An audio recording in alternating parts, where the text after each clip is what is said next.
All right, ready? Yep. On three. 1, 2, 3.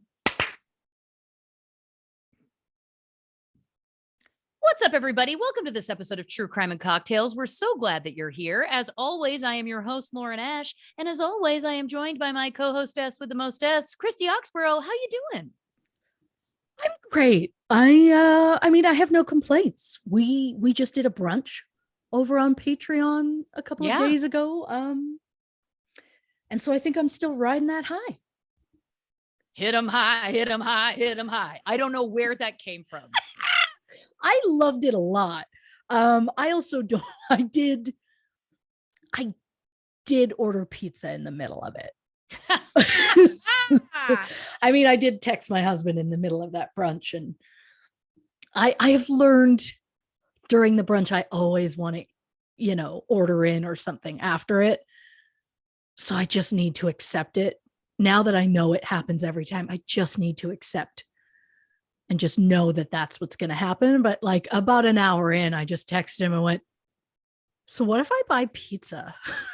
He's like, great. What do you want? And I was like, I don't know. And so I gave him my, this is what I want. And then I went, wait, or this. And he was like, how drunk are you? I was like, I don't know. The answer is pretty drunk. Yeah. I mean, also for those who aren't on Patreon, for clarification, this is a brunch with no food.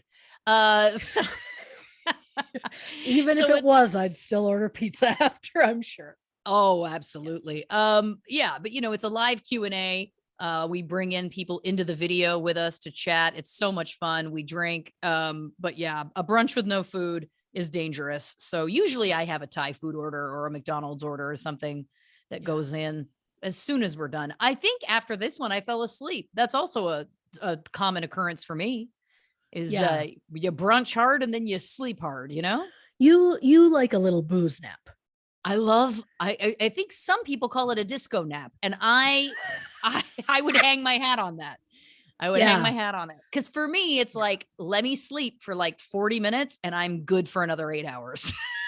That's true. And by that, we witnessed that recently. Partying. Yeah. Yeah. We witnessed that. Oh, what we were watching a movie or something, and you closed your eyes, and without we kind of looked at each other and we're like, oh, she's sleeping, whatever, leave it. Didn't say a thing, and you just went, just like 20 minutes. And we're like, yeah, like we're not, it's just we're watching a movie. No need, you can sleep through it. And then it was like 30 minutes later, it was like just longer. We're like, but then you were like, okay, you were like, I heard movement and I went, are you ready to play the game? And you were like, yep. And I was on my feet. You were. Yeah. You didn't yawn once. And I poured another drink and I was ready to go. I was like, I just have to kind of, prioritize my energy. And it was like, I gotta conserve if I'm going to play this game. You have a gift. You have a gift for being like, I need to just shut down, reboot, and then I'm good. Yeah, some would say an alcohol robot. I would say an alcohol android. Thank you, Data. My Star Trek: The Next Generation crush. Speaking of crushes, there is an update, dear listeners, that you all need to have. We have to give a shout out. One of our patrons over on Patreon, this is a lovely young lady named Allie Cousins. She took it upon herself to give herself a project. And what she has done is she has gone back through our entire catalog of this show. Yeah. All of our bonus episodes on Patreon. And she's created something that we're calling the Blanche list. And it is anytime Blanche, AKA Christy's alter ego, talks about a crush. And what I also should specify too is, I know you're thinking, oh, celebrity crushes. Well, yes, mostly, but there's also times that she talks about like Greg Kading, the police detective, or, one of my high school history teachers, like there's a real mixed bag. Yeah.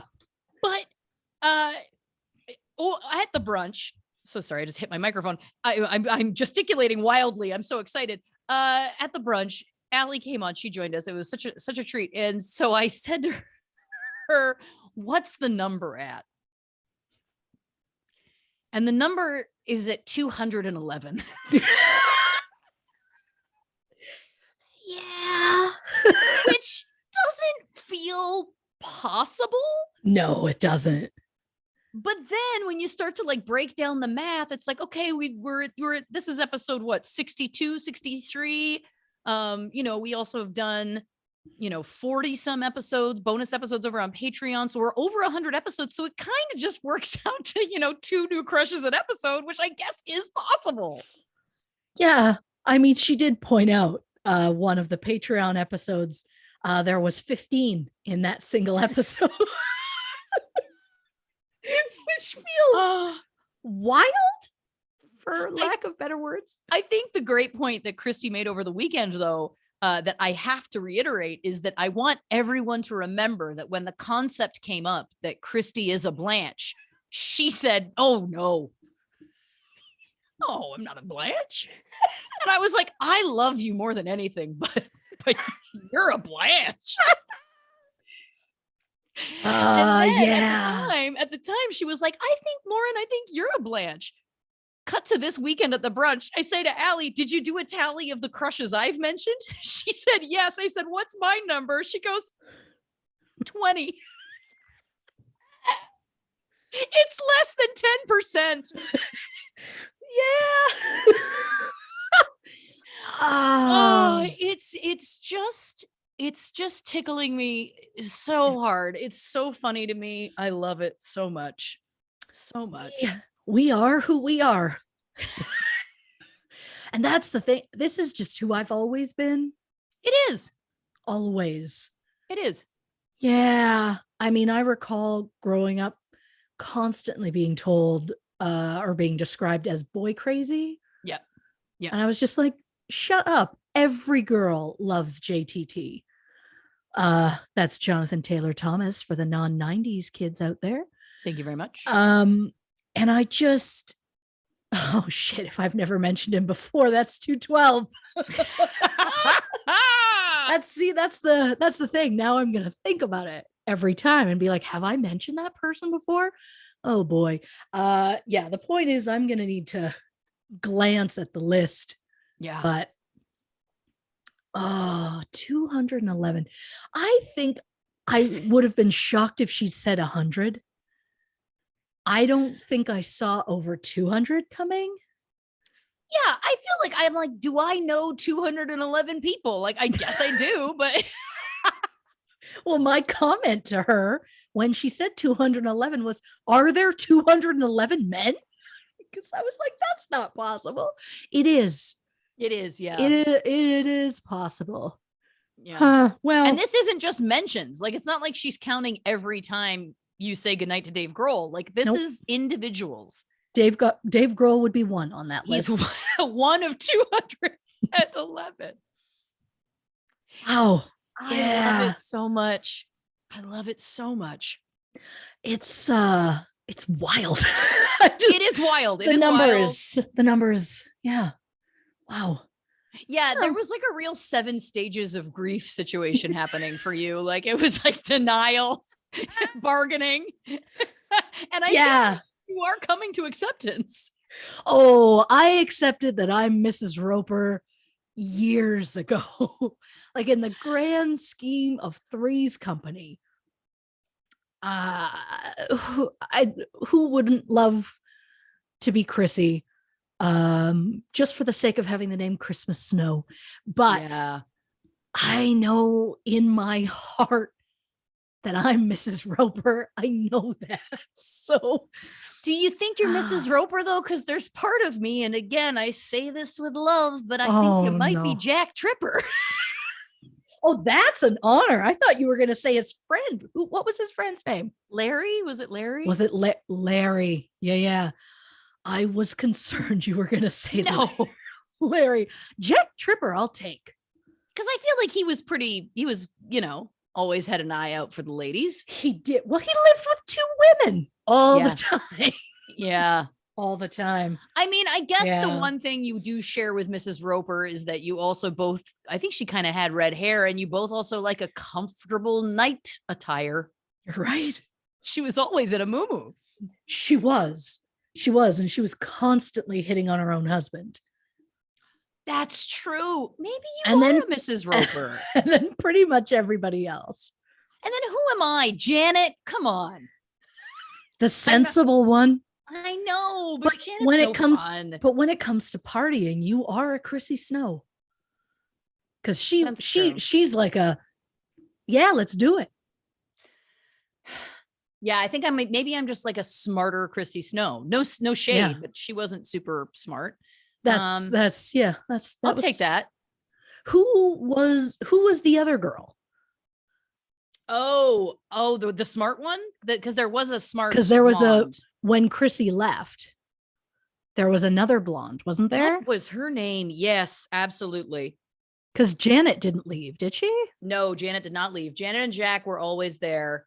And then it was Chrissy, and then I can see her face, but I cannot think of her name. I know. This is like Growing Pains Part 2. This is just thank you to everyone, by the way, who reached out and sent me the music video for that song. It's wild to me that I probably only saw that episode twice as a kid, and that song remains in my brain to this day. And if you asked me to sing it in this moment, I couldn't. I'm so lost in my own reference right now, and I'm continuing to speak while I search the wine-soaked parts of my brain, trying to remember what was the swamp swept away. See, if I keep talking, I eventually get there. Well, look, I'm going to put you out of your misery now. Yes, Janet was always there. Yes, the friend's name was Larry. Chrissy Snow was from 77 to 82.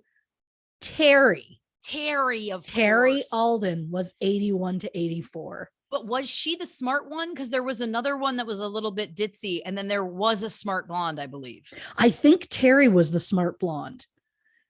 Wasn't there a third? Was there one before Chrissy? I don't think so. Who am I 76. Oh, well, Chrissy was 77. There is a third. And the other two are 76. So maybe I just have to go there. Cindy? Cindy. Oh, no. Well, Cindy was 1980. Well, she may have come in for a time. Oh, but I love that I look at Mrs. Roper and I'm like, yep. Yeah, I get it.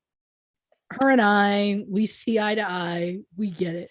I just feel good that at least I'm not being accused of being a Mr. Furley. You know what I'm saying? No, you could never be a Furley. Thank you. I mean, this is, yeah, I think you're right. I think at the very, very beginning, maybe in the pilot, there was somebody else. I'm pretty sure there was 3 blondes by the end. I'm not sure again of the chronology, but I believe there was 3 by the time they were done. Oh God. Again, I mean, the beautiful thing of this show is if I had known, I could have researched this. I know, but we never know where we're going to go. Who would have ever guessed we'd get to Three's Company? But at the same time, I'm shocked Three's Company has never come up for us before. Yeah. I mean, my love of John Ritter. Oh yeah. I adore him. And I always used to have a huge crush on Jack Tripper.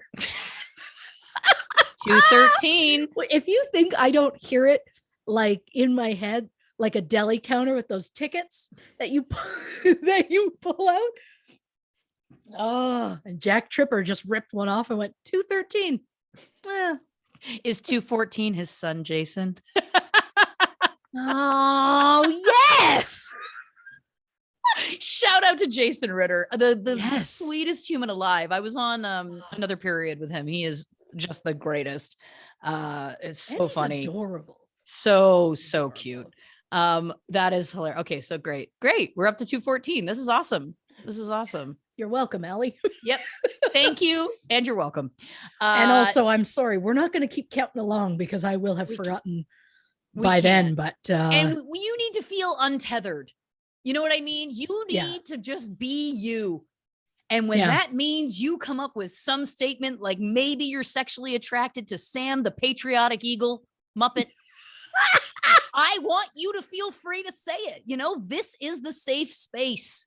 Oh, I don't know if there's a Muppet I'm into. Really? Not wrong? I mean, emotionally. physically, no, but like emotionally, oh, oh shit, I'd probably let Fozzie spoon me.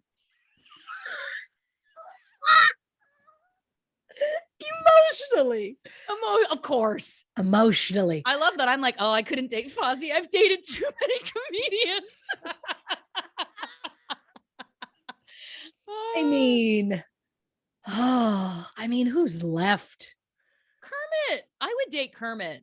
Oh, well, I don't think Miss Piggy would let you. No. She'd be I would nightmare. I would never do that to Piggy. No. You know what I mean? Hogs before frogs. Hogs before Oh, that was nice. Come on. This show was nice. This show's a really beautiful thing. When we talk about what Muppet would you bone, beautiful things start coming out. Oh, yeah. I love that. I'm like racking my brain and I'm like, I could see you with Gonzo, if I'm being honest. I could see in another world you with Gonzo. Wow. Oh God, we wouldn't talk though. You wouldn't have the couch banter like me and Thor. Remember that? Oh, I do. Thor. Oh yeah. I mean, it's hard with the Muppets because I've seen them as babies, and when you watch them grow up, it's hard. It's like Tom Holland is Spider-Man. It's like, oh, he's still a child. He's a young boy.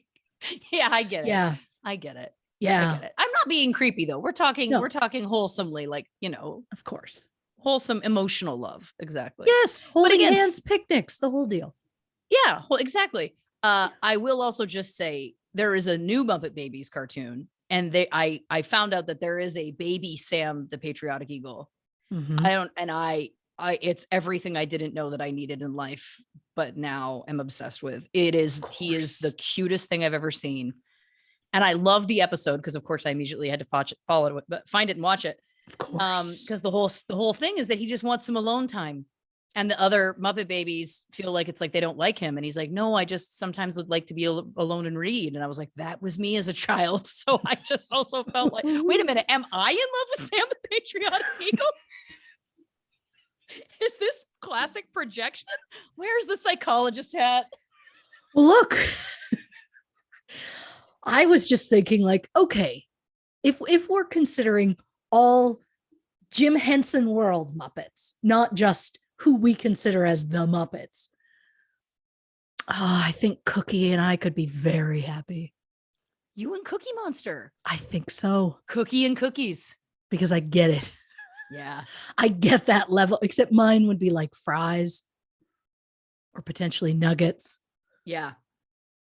It doesn't have the same ring as, Cookie or whatever he says. But the point is, I get it. Yeah. I get that mentality. And it's like, yeah, we're just going to both binge. And I get it. Because you know what? Big Bird is sweet.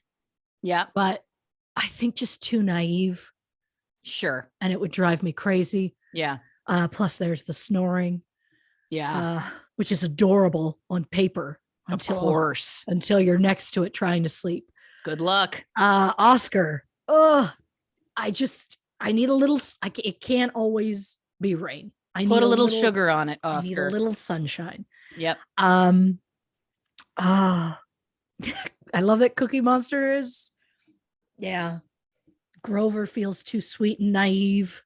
Of course. Yeah. Elmo was a child. He was the Tom Holland of that production. I'll say that much.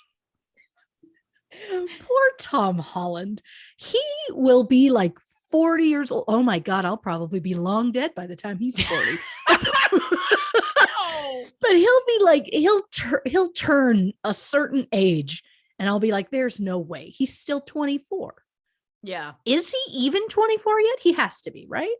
Does he? He's probably shockingly older than I think. He might be, but he might not be because he's dating Zendaya, isn't he? And she's Are they still? Because they were. They Did they break during. Up? Don't do this to me. They were during one of the first two Spider-Mans, And then I think they broke up, and I think now they're just friends, but I hope they're Oh. together because honestly, they're lovely. Adorable. Right. And I love that. Thank God for IMDb. And I'm going to say it right now to the kids. You have no idea, because the conversation we had earlier about Three's Company, if we didn't know the answer, we just left not knowing the answer. Yep. And you know what else would happen is that you'd get into arguments. There would be somebody who would be adamant about something, and you'd just fight till you'd tire. You'd argue until you'd tire, and there would never be resolution. I have to tell you how old Tom Holland is. I'd like to know. 25. Shut up. I thought he was maybe 23. I had to use a calculator just to be sure. Thank you for checking your work. 1996. 1996. 1996. He's 25. I love that. I'm like, does that math check? According to my calculator, it does.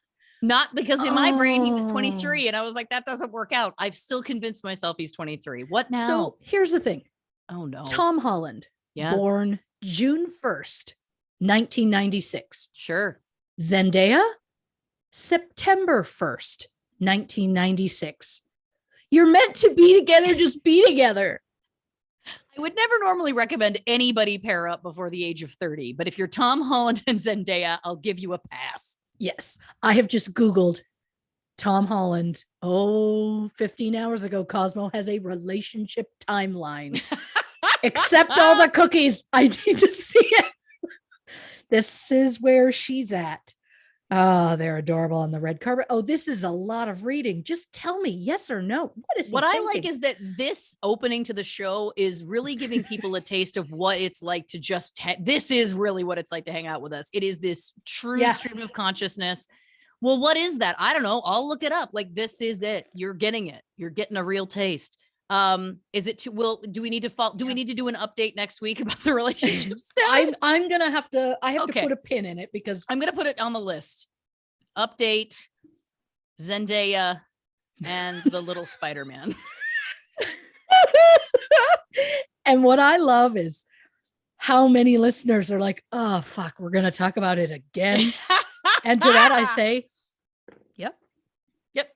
Well, unless we get distracted and talk about something else. But I'm convinced that our upbringing is why we are the way we are. Yep. Mainly because we grew up without the ability to be like, who was in that show? Quickly look it up. And so now we're like, now that we know the pain of living without it. So now we just got to go for it. Absolutely. You don't want to see us when the Wi-Fi's out. I thought to myself last night, gosh, remember when Instagram was down for that day? I was beside myself. I remember. It was harrowing. It was like, and the episode we recorded like the next day, we recorded one that night, didn't we? We did, yeah. Where it was like the only thing. It was the new Zendaya and Tom Holland, because it was all I could think about. And I don't do reels nearly as much as I did at that point. But if Instagram went down now, heaven help us all. Wow. You ain't just whistling Dixie. Yeah. Well, listen, before we get into the case, which of course is Tamla Horsford, I got to ask you what you drinking over there. Oh, I wasn't ready for booze. I don't even know what that means. I'm just hydrating with a water and destroying my body with a massive Slurpee. I like the sounds of that. Yeah. I've got not one, but 2 cans of Pamplemousse LaCroix and a giant mug of water that says Harvest Wishes on it. Because I liked, my favorite song of all time is Harvest Moon by Neil Young, and I like the messaging. So I was like, that feels nice, even though we're past the harvest now, getting into winter. Also no alcohol, but I'm having such a good time. I might pour a wine on the break. You know what I mean? Yeah, I get it. I get it. We dipped a toe into this.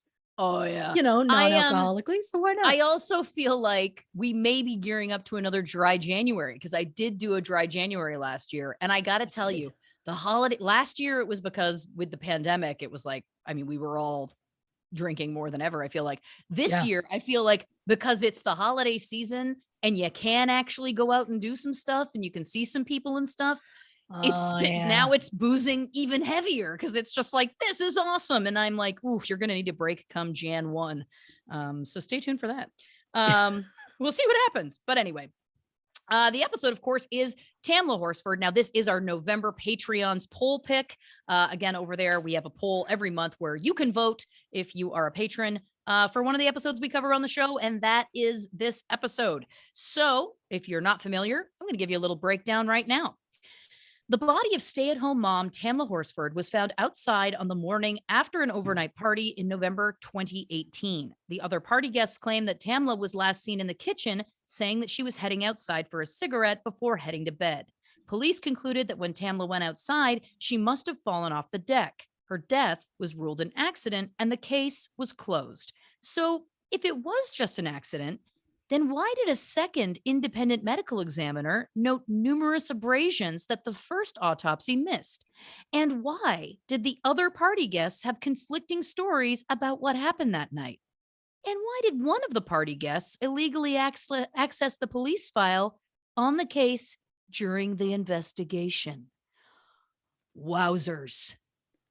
Yeah, this is going to enrage you. Oh, great. Yeah. So just brace yourself for that, because that's where we're at. I've been yelling about this for a while now, so it is what Buckle it is. up. Yeah. So once again, dear listeners, we find ourselves in a case where there isn't a lot of information about the victim's life prior to the incident. So I'm going to present as much information as I can, but just know that if it seems like I'm not sharing a lot, it's because unfortunately there isn't a lot to share. So Tamla Ayanna St. Jour was born October 10th, 1978 in Kingstown, St. Vincent and the Grenadines. According to a book written by Ruth Canton, Tamla's parents, Kirtland and Elizabeth, moved their family to the Bronx in 1989. At some point while living in Florida, Tamla met Leander Horsford. At the time, he had a daughter from a previous relationship. Tamla and Leander got married around 2012 and had 5 sons together. At the time of Tamla's death, her sons were between the ages of 4 and 14. Her daughter was 24. Tamla was described as an amazing and compassionate person who was very active in the community and her children's schools. She loved cooking, spending quality time with her family, going to the beach, dancing, and bringing joy to others. Tamla was known for being larger than life, warm, vibrant, and charismatic. In early 2014, Leander got a job opportunity and the family moved to Cumming, Georgia. 2 of Tamla's sons were in the youth football league in town, and through that league, she met a group of other football moms. One of those moms, named Jean Myers, invited Tamla and 8 other women to a party in honor of Jean's 45th birthday. Jean didn't want the fuss of going out, so she decided to invite her friends to her house to drink. And to avoid anyone driving under the influence, they decided, make it a sleepover. The plan was to watch some college football, or more specifically, the game between the LSU Tigers and the Alabama Crimson Tide. And for those who aren't familiar with college football, LSU is Louisiana State. And when I say for those who aren't familiar, I mean me. And me. Yeah, I get most like major sports, but once you get college in there, it's so many. I don't have time. I'm sure they're lovely. On the evening of November 3rd, 2018, the guests began to arrive at 4450 Woodlet Court around 7 p.m., with kickoff happening around 8. Tamla Horsford arrived at 8:30 p.m. and went into one of the bathrooms and changed into a white fleece onesie that was covered in paw prints. Now, this whole party might get overwhelming to hear about because there were 12 people in attendance. So I'm going to throw a lot of names at you, but I will do my best to help keep them all straight. And while this is going to sound like something mean to say, it's not mean intentionally. Some of the names don't mean as much as others. Some of them come into the story quite a bit. Some are just, Right. they were in there briefly and they're gone. In attendance that night, the homeowner, Jean Myers, Jean's boyfriend, Jose Barrera, Jean's aunt, Madeline Lombardi, Jennifer Morrell, Paula Seals, Sarah Cockerham, Marcy Harden, Nicole Lawson, Bridget Fuller, Stacy and Tom Smith, and the victim, Tamla Horsford. With exception of Jean's aunt Madeline, who was in her 60s, the female party guests ranged from age 33 to 46.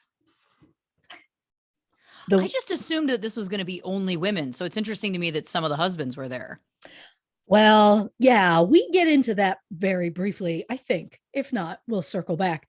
But yeah, there were two men specifically. That's the thing. The woman whose birthday it was, Jean Myers, she was very like, it's going to be women only. This is how it's going to be, whatever. But yet she invited her own boyfriend.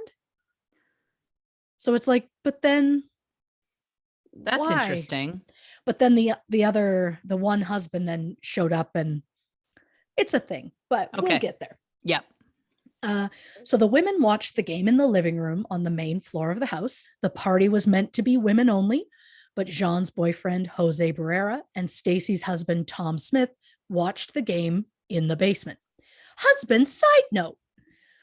So according to Jose, when Tom dropped off his wife, Stacy, at the party, he just decided to stay. But according to text messages sent between Stacy and her fellow partygoer, Nicole, on October 31st, Stacy said, quote, Tom wants to come hang out with us, lol. And Nicole responded that it was fine with her. So whether the party hosts knew or not, Tom was planning on attending the party. We will get more into Tom at the party. Okay. At halftime, the men joined the women upstairs for gumbo and snacks, and then just stayed upstairs for the rest of the night. Also during halftime, Jean's aunt Madeline Lombardi, who lived at the house with Jean and attended the party, retired to her basement bedroom, took a bath, and went to bed. Relationship clarification side note. While Madeline is only ever referred to as Jean's aunt, it turns out they aren't technically related. Madeline is Jean's mother's best friend. Not that it matters. I just like my information as clear as possible. After the game, the group started to play Cards Against Humanity. Several photos and cell phone videos were taken throughout the night, and the group all seemed to be having a great time. Tamla had brought with her a bottle of Coralejo tequila. It was meant as a gift for Jean, but Jean turned it down, saying she doesn't touch the stuff. So Tamla started drinking it herself. Investigators found the bottle at the scene and claimed it was only about 1/8 full. They all claimed Tamla was the only one drinking from it that night. The women all drank heavily, and when asked, most claim that Jennifer Morrell was the one who appeared to be the most inebriated, to the point where she was put to bed before anyone else. Throughout the evening, Tamla stepped outside to the back deck for a smoke break.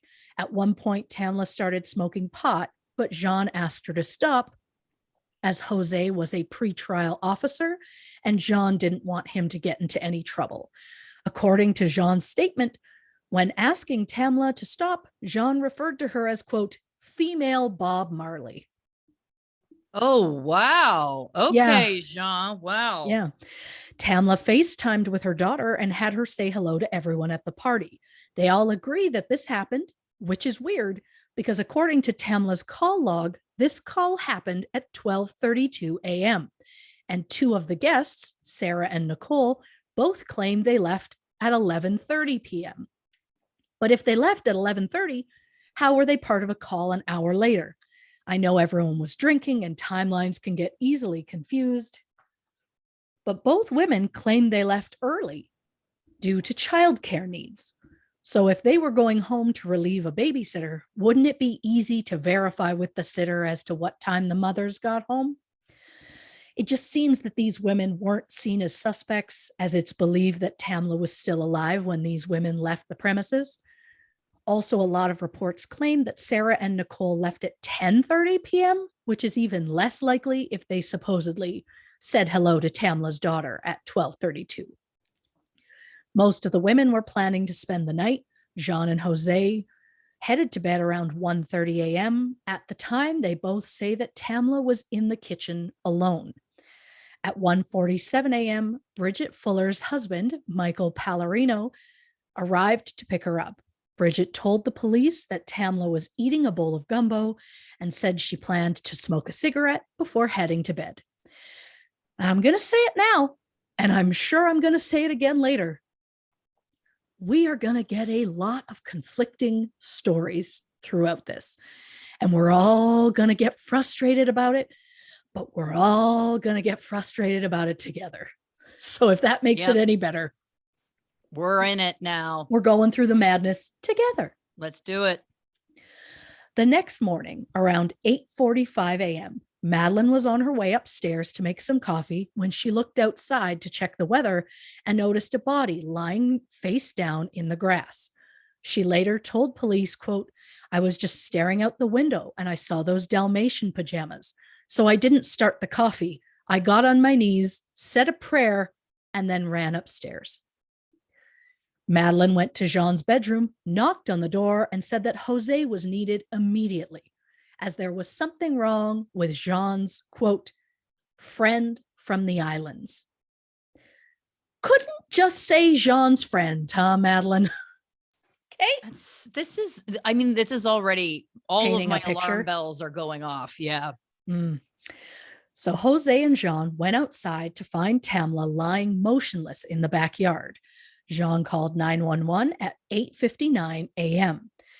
I'm going to try and post a clip of the call somewhere because it is not at all what you'd expect for a 911 call.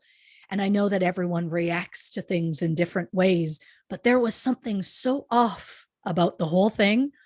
In the same tone of someone ordering a pizza, Jean flatly said, quote, "Hi, yes, I need an ambulance and the police at my house." Just very matter-of-factly. After giving her address, Jean was asked about the situation. She said, quote, "We had people over last night and there was drinking. Most of us went to bed. One of them stayed on the balcony. She was drinking and we just went outside and she's face down in the backyard. I'm guessing she fell off the balcony. She's stiff." When asked if the victim was breathing, Jean said, quote, "I don't know, but she's face down." When Jean was asked what happened, "I already said that part."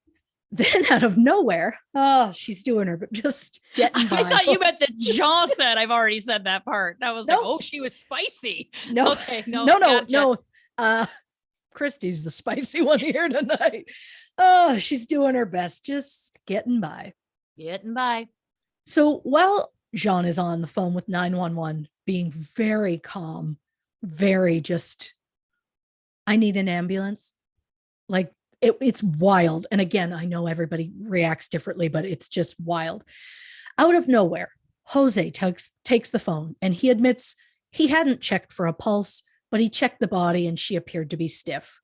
Then he stated that there were security cameras installed on the deck, and he's sure that if she fell, the cameras would have caught the whole thing. But the thing about those cameras, they didn't have any battery power left. And both Jean and Jose would have known that, as Jean received an email from the security company back in August to say the batteries in the camera were almost dead and they needed to be charged ASAP, which they were not. Again, I wasn't there. People react differently to situations of high stress. But why did Jose take over that call? They claim it was because Jean was too upset to continue, but the call didn't sound upset at all. It was the flattest 911 call I've ever heard. I have more emotion in my voice when I call to make my cats a vet appointment than these people did to say they think their friend is dead. Jose told the 911 operator that, quote, I'm noticing a small cut on her right wrist. I don't know if this cut was self-inflicted, which is an interesting statement What? to make because it's also not. I mean, we'll get into what it You a was, but medical pathologist? Are you a medical examiner, Jose? it was just it's not at all the kind of mark that would be as you would see and think is self-inflicted. So it was just a weird, it felt like he was painting a picture. Something else odd about the 911 call. At one point, Jose is asked about the victim, and he says, quote, her name is Tam Horsford. He then spells Horsford and says, quote, black female. And I know that some may say he was just trying to be thorough, but the operator didn't ask a gender, let alone a race. So, Jose also made sure to point out, quote, she was the only smoker here, which I felt was interesting, as though he was trying to lay the groundwork for the idea that Tamla had fallen during a smoke break. The first police arrived on scene at 9:07 a.m. The Forsyth County Sheriff's Office and Coroner's Office were dispatched to the scene. Lead investigator, Detective Michael Christian, described the scene as, quote, Tamla was located in the backyard in a prone position. She was laying with her head away from the residence and her feet toward the residence. Her left arm was approximately 40-degree angle from the body. Forearm and hand were bent toward her in the approximate 10 o'clock position. Her right arm was straight and by her side. Her legs were straight behind her, both feet pointing to the right.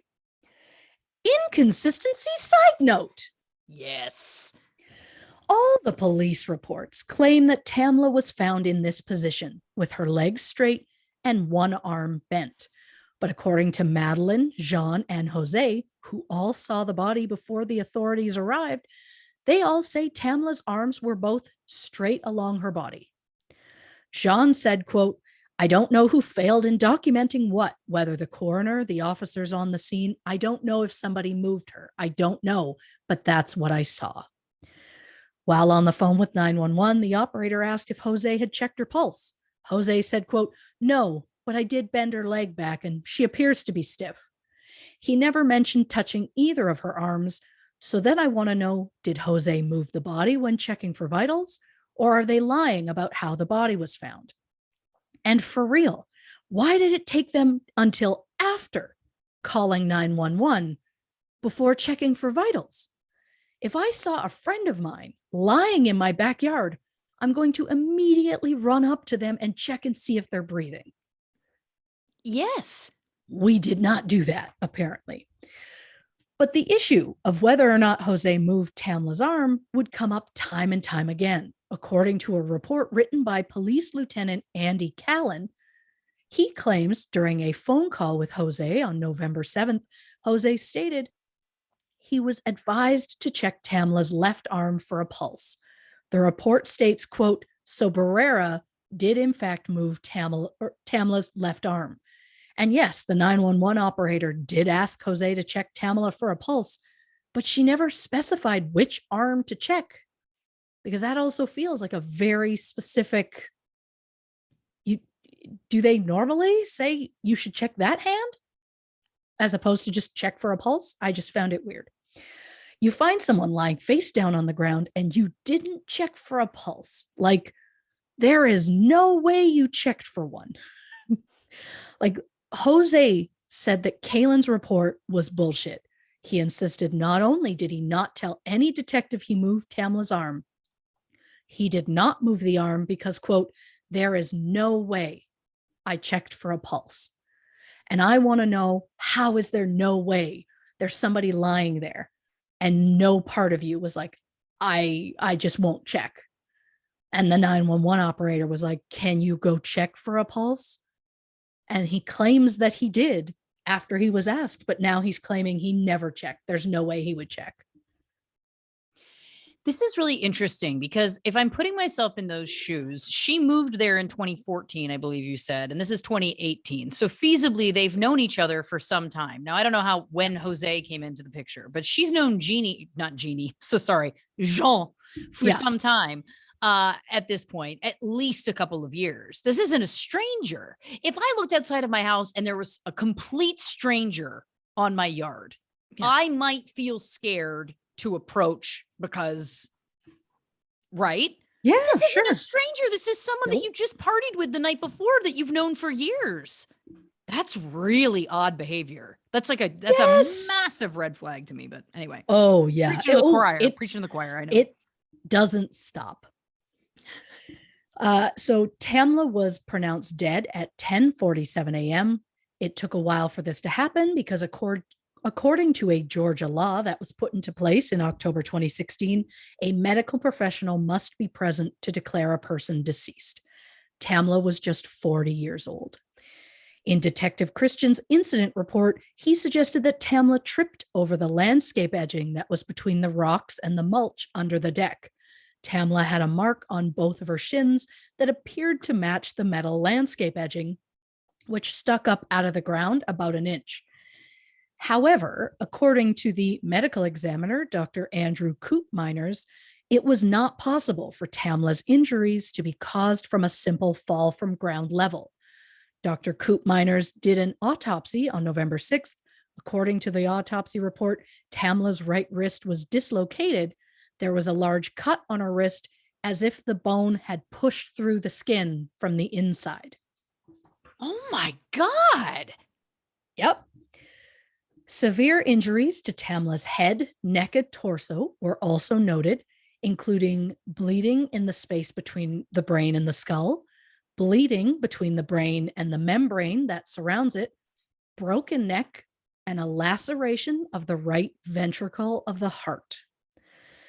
There were matching abrasions on Tamla's shins, which the coroner said, like the police, correspond with a piece of metal landscape edging. Dr. Koopmeiners said that, quote, other than the broken wrist and cuts on her shins, no obvious signs of injury presented themselves. She had a broken neck. And the bleeding around her brain and the torn ventricle in her heart. Like, it's just wild. Wow. In Dr. Koopmeiner's final report, he concludes that Tamla's injuries were consistent with a second-story fall, saying, quote, it appeared as though she may have fallen from the deck, which was approximately 14 feet off the ground. During a police interview, party guest Stacy Smith said the idea of a fall from the deck was confusing. She said, quote, I've been on that deck like a million times. I've looked and I've tried. I just don't understand. The detective then suggested perhaps Tamla leaned over the railing because she was going to be sick. Or maybe she sat on the railing while she was smoking and lost her balance. Stacy still didn't believe the theory, saying that Tamla didn't seem sick at all. But the officer, during her interview, when there's logs that show this interview, just repeatedly kept pushing the fact that it was just a fall. She fell. It was easy to do. The railing on that deck was between 3 and 4 feet high. So you wouldn't think someone could stumble and then go over. I'm sure it's possible, but again, we'll get into it. The thing for me is that Tamla was found unresponsive, and yet no one tried to help her. No one tried to resuscitate her or even check for a pulse. The tox panel came back with Tamla testing positive for THC as well as Xanax. Her blood alcohol level was 0.238, which is almost 3 times the limit in the state of Georgia. And investigators were never able to pinpoint where Tamla might have gotten Xanax from. All the partygoers unanimously deny any knowledge of Tamla taking any Xanax. And since alcohol and Xanax are both depressants, mixing the two slow down your heart rate, breathing, reflexes, and motor skills. It could send a person into cardiac arrest, respiratory failure, or even death. So is it possible that Tamla was dead before her body was taken outside? We'll get into more of that in the theories portion later on. Here we go. Something of note in the autopsy report is that Tamla's fingernail clippings weren't collected. No sexual assault kit was done. Apparently, these things are not routine and don't get done in a case where foul play is not suspected. But I say, shouldn't these kind of things be done in every case so you can have an entire picture before you assume it was an accident? The idea that they didn't check to see if there was someone else's DNA under her fingernails when she had numerous abrasions on her body feels I don't know, irresponsible? Yeah. If a healthy person is found dead at the age of 40, maybe, and I'm just spitballing here, maybe you run as many tests as possible to prove without a doubt that it was an accident. And since I'm already talking about things I think the forensic investigators failed to do, I might as well point out that they didn't test the contents of the bottle of tequila that Tamla allegedly drank throughout the evening. And maybe I'm just naive, but why wouldn't you test the alcohol that the victim was consuming alone? That just For, feels I don't like, know, traces of Xanax? Yeah. Yep. Wow. The autopsy report was finalized February 5th, 2019, with the cause of death listed as multiple blunt force injuries and the manner of death as an accident. Just 2 weeks later, on February 20th, the Forsyth County Sheriff's Office announced the investigators found no evidence of criminal activity during their investigation and that Tamla's case was officially closed. They backed up their decision, saying that between acute ethanol intoxication and the fact the medical examiner ruled that Tamla's multiple blunt force injuries were consistent with a fall from the deck, Tamla's death was an accident. In the public statement, the sheriff's office stated, quote, "During the course of this investigation, detectives have conducted approximately 30 interviews and spent well over 300 man-hours conducting this investigation, with a finding of accidental death resulting from a fall as recorded by the medical examiner's office, along with the extensive findings from the investigation of the county sheriff's office. The Forsyth County Sheriff's Office has closed this death investigation." Their theory was that Tamla went outside to have a cigarette on the deck, became ill due to the amount of alcohol in her system, and then leaned over the railing to be sick and fell the 14 feet to the ground below and broke her neck. They also noted that Jose Barrera had found a lighter and an unlit cigarette on the back deck when he was on his way to seeing the body for the first time. There was also the case of the door alarm log.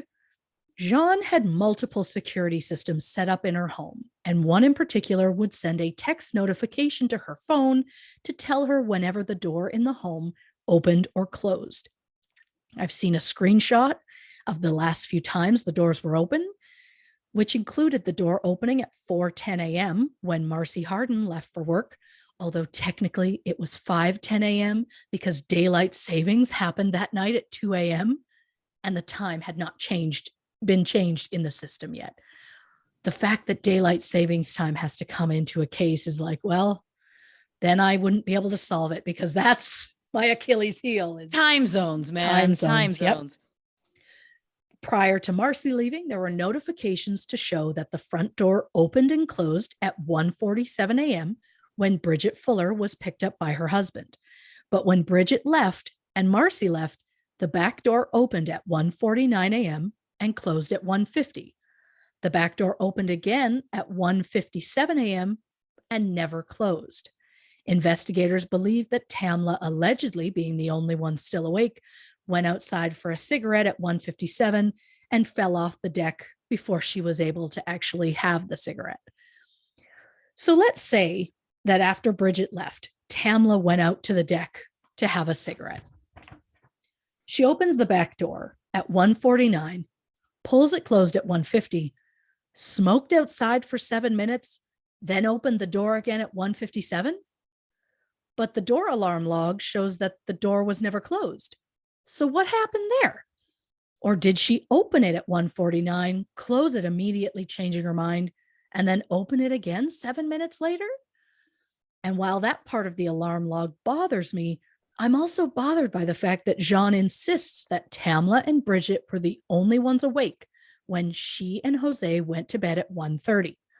But if that's true, then why did the garage door open and close at 1:40 a.m.? According to the log, the garage door opened at 1:39 and closed at 1:40. The garage door opened again at 1:40 and never closed. But with the homeowner allegedly in bed by then, who accessed the garage? There was also an unknown door activity at 1:34 a.m. And honestly, I know I say it all the time, regarding a police computer, but just give me the full log of these notifications. Please, yes. I hate that I only have a screenshot to go off of. I would like to see I want papers and papers of these so I can write down what I find suspicious, because the garage door opening and closing at 1:39 after the homeowner went to bed is so suspicious to me. And the police didn't seem to care. And that is also suspicious to me, but And speaking of other security systems in the home, there were also video cameras at the front of the house and on the back deck. But for some reason, the ones on the back of the house weren't charged. Jean said that she got the cameras because she was going through a rough divorce, and her ex-husband had shown up at her house and she wanted the cameras in case he tried to come to her house again. The cameras need to be charged with a specific cable, and the camera company emailed Jean in August to say the battery was running low. According to Jean, one day while tidying up the house, her Aunt Madeline saw the cord and, thinking it was a phone cable, put it somewhere, and they've just never been able to find it since. And to that I say, well, where do you put phone cords, Madeline? Go to wherever you put phone cords. So they weren't able to charge the cameras. The batteries died. But according to Jean, by August, things were starting to get better with her ex-husband, so she wasn't too concerned about the cameras anymore. Thing is, Jean did have cameras at the front of the house, and I think it'd be safe to assume that they might be the same type of cameras from the same company. Well, those cameras were in working order, so wouldn't whatever cord you used to charge those cameras probably work for the cameras at the back? I mean, that's just assuming that they're the same kind of cameras. But regardless as to what type of cameras were at the front of the house, there was no recorded footage found on the weekend of the party from the front cameras. In fact, the first videos saved from the front cameras in the month of November was November 8th. Does this feel suspicious to anyone else? Yeah. This is all, of course, allegedly, and I am not accusing anyone of anything. I'm just saying it doesn't seem to add up. Now, the idea of the case being closed so early on is wild to me, but that's not the only thing that happened in the case in February 2019 that I'm enraged by. Something else that happened, it came out that Jean's boyfriend, Jose Barrera, who worked as a pretrial officer at the Solicitor General's office in Forsyth County, had been fired December 2018. Why was he fired? Oh, no big deal. He was just caught abusing his position to illegally access the incident report on Tamla's case and provide copies of it to 5 of his friends. Shut up. Jose was placed on administrative leave December 17th, 2018, and officially terminated December 20th due to, quote, loss of confidence. He accessed a file on an open investigation where he was also a witness. So yeah, you got fired, Barrera. His reason for looking at the file was, quote, morbid curiosity. But to me, you only risk your job if you want to know if the police are close to the truth of what really happened. Absolutely. Jose was also fired from a previous job with the state probation office for lying. He allegedly had a relationship with a woman at work, and they were both fired because of it. And if that wasn't sketchy enough, something else that bothered me about Jose is the fact that he claimed that he was walking across the deck to see the body for the first time. He noticed a lighter and an unlit cigarette on the floor of the deck. So as he walked past them, he stopped to pick them up and place them on the outdoor fire pit. Now, it should be noted that Jose has stated in interviews that he, quote, took enough death investigation courses to know about touching the body, which is why he just tapped her on the back instead of checking for a pulse. And to that I say, you may have taken the courses, but did you pay attention in any of them? Rule number 1 of a crime scene is don't touch anything. And yet he picked up cigarettes that he found on the deck. And I know everyone reacts to situations of stress differently, but if someone tells me, oh my God, there's someone lying face down in your backyard, I'm not going to stop and pick things up on the way to seeing if that person's okay. Jean claims Jose must have picked them up because, quote, he's pretty OCD about stuff. And as someone with OCD, I get the instinct to move things to a certain place, but while you're rushing to check on someone, OCD just sounds like an excuse to me at this point. Yes. And since the investigators went into this case immediately assuming that it was an accident, they didn't check the cigarette or the lighter for fingerprints. In fact, they didn't check anything for fingerprints. Jose's dismissal didn't come to light until February 2019, when the partygoers, who Tamla's friends and family had started to refer to as the Forsyth 12, started to have public disputes with a friend of Tamla's named Michelle Graves. Michelle publicly accused the group of being responsible for Tamla's death. The group sued Michelle, but the lawsuit was dismissed. Jean also petitioned for a restraining order against Michelle, claiming, quote, I have been dramatically affected emotionally by this tragedy occurring not only to my friend, but at my home. I have yet to be able to truly grieve her passing, as these women have tried to make me defend myself about something I didn't do or can't explain how it happened. Jean lost the restraining order petition. Yeah.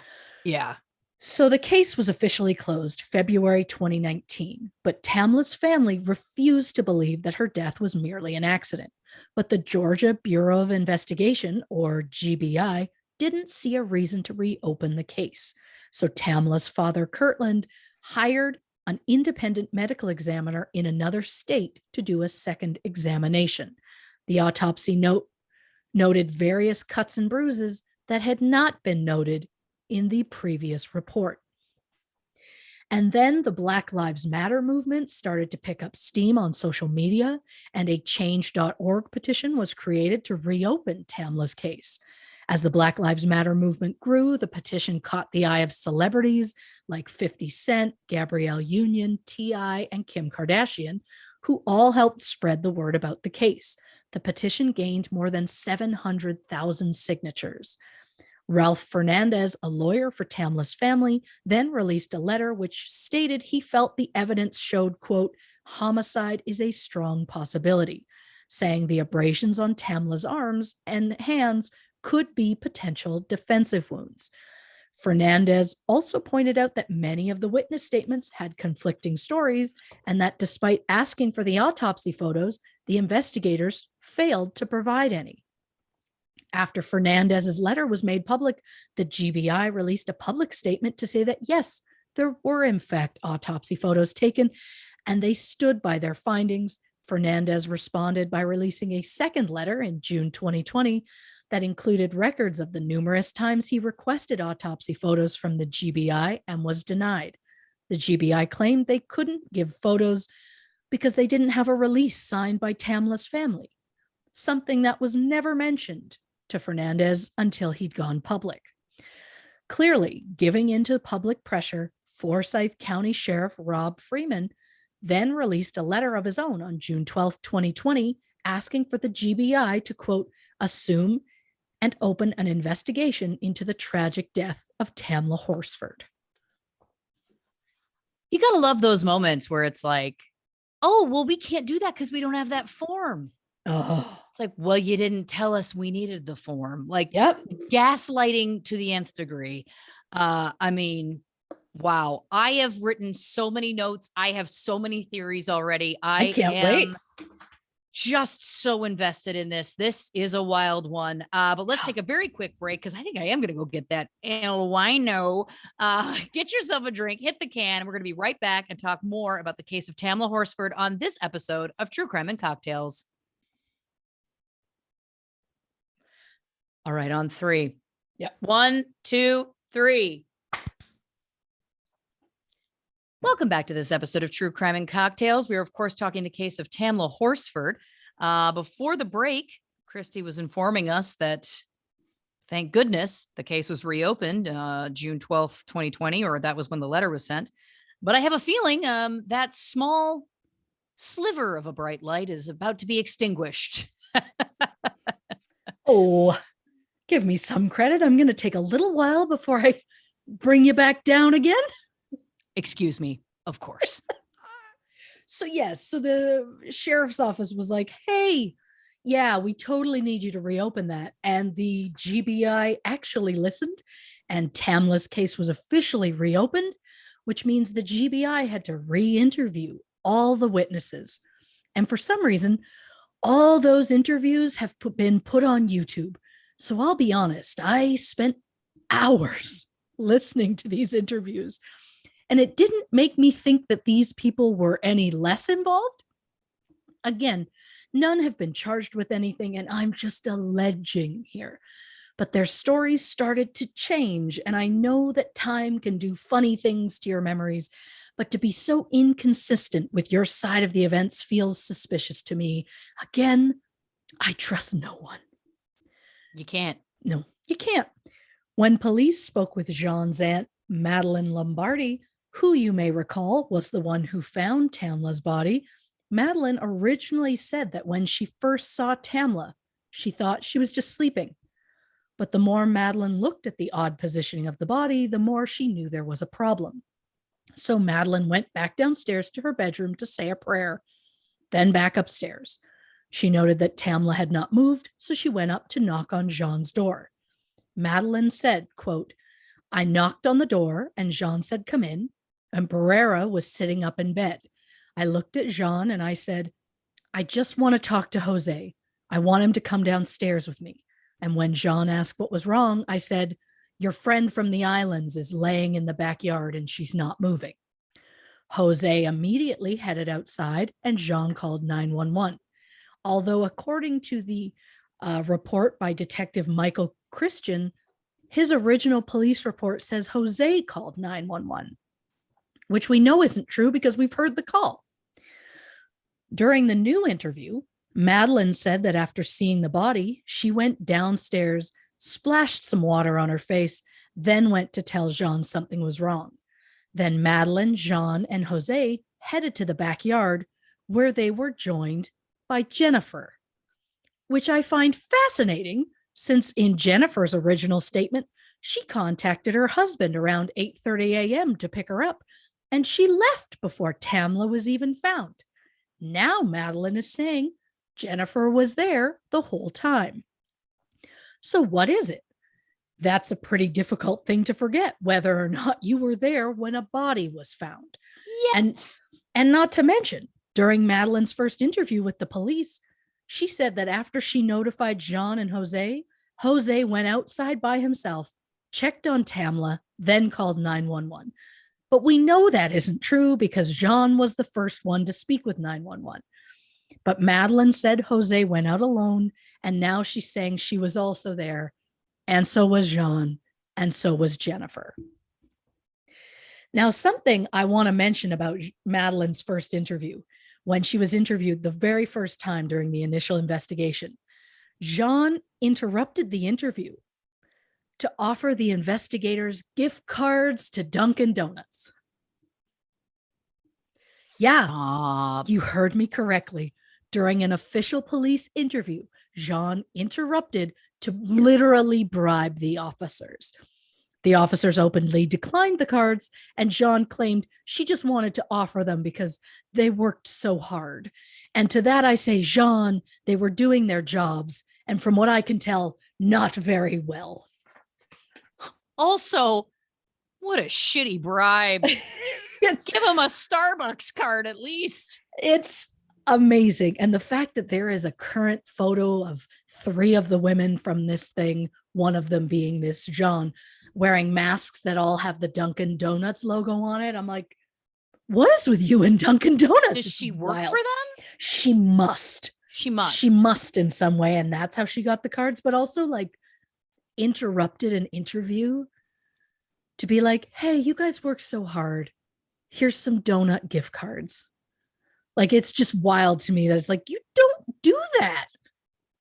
Of course not. Wild. Even if she got them for free from work, so it doesn't feel like it's a real bribe. You know what I mean? I'm sure someone could argue, well, I got it for free. I was just trying to be generous. It's like, it's still a bribe. You can't do that.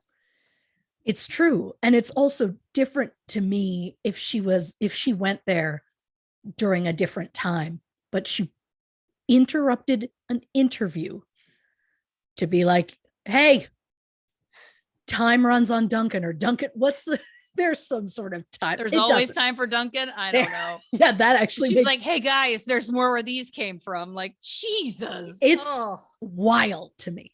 Yeah.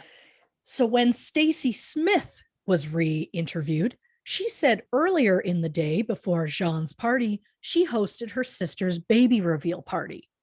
Now, I don't know what Stacy means by baby reveal. I don't know if she meant gender reveal. Her sister announced her pregnancy on October 9th, 2018. So I doubt they had a party to reveal the pregnancy a month later. So let's assume Stacy meant a gender reveal party. Well, that means we're in for a Christy's going to do math side note. According to the sister's baby announcement, the baby was due April 2019. So I tried to figure out approximate weeks because I wanted to know if she was lying. I love this. I started with an assumed due date of April 1st to get a conception date. Then I got the conception date if the due date was April 30th. Based on those numbers, that would mean Stacy's sister was between 14 and 18 weeks pregnant on November 3rd, 2018. Now, according to the internet, depending on the baby's positioning, the gender can usually be identified by 18 weeks. So the math kind of works out. It's possible she was throwing a gender reveal party. I just had to be sure. I had to check her alibi because I know the cops weren't gonna. But I'm also just super skeptical, and I know what you're thinking. Why would Stacy lie about something like that? Because she lies about multiple other things.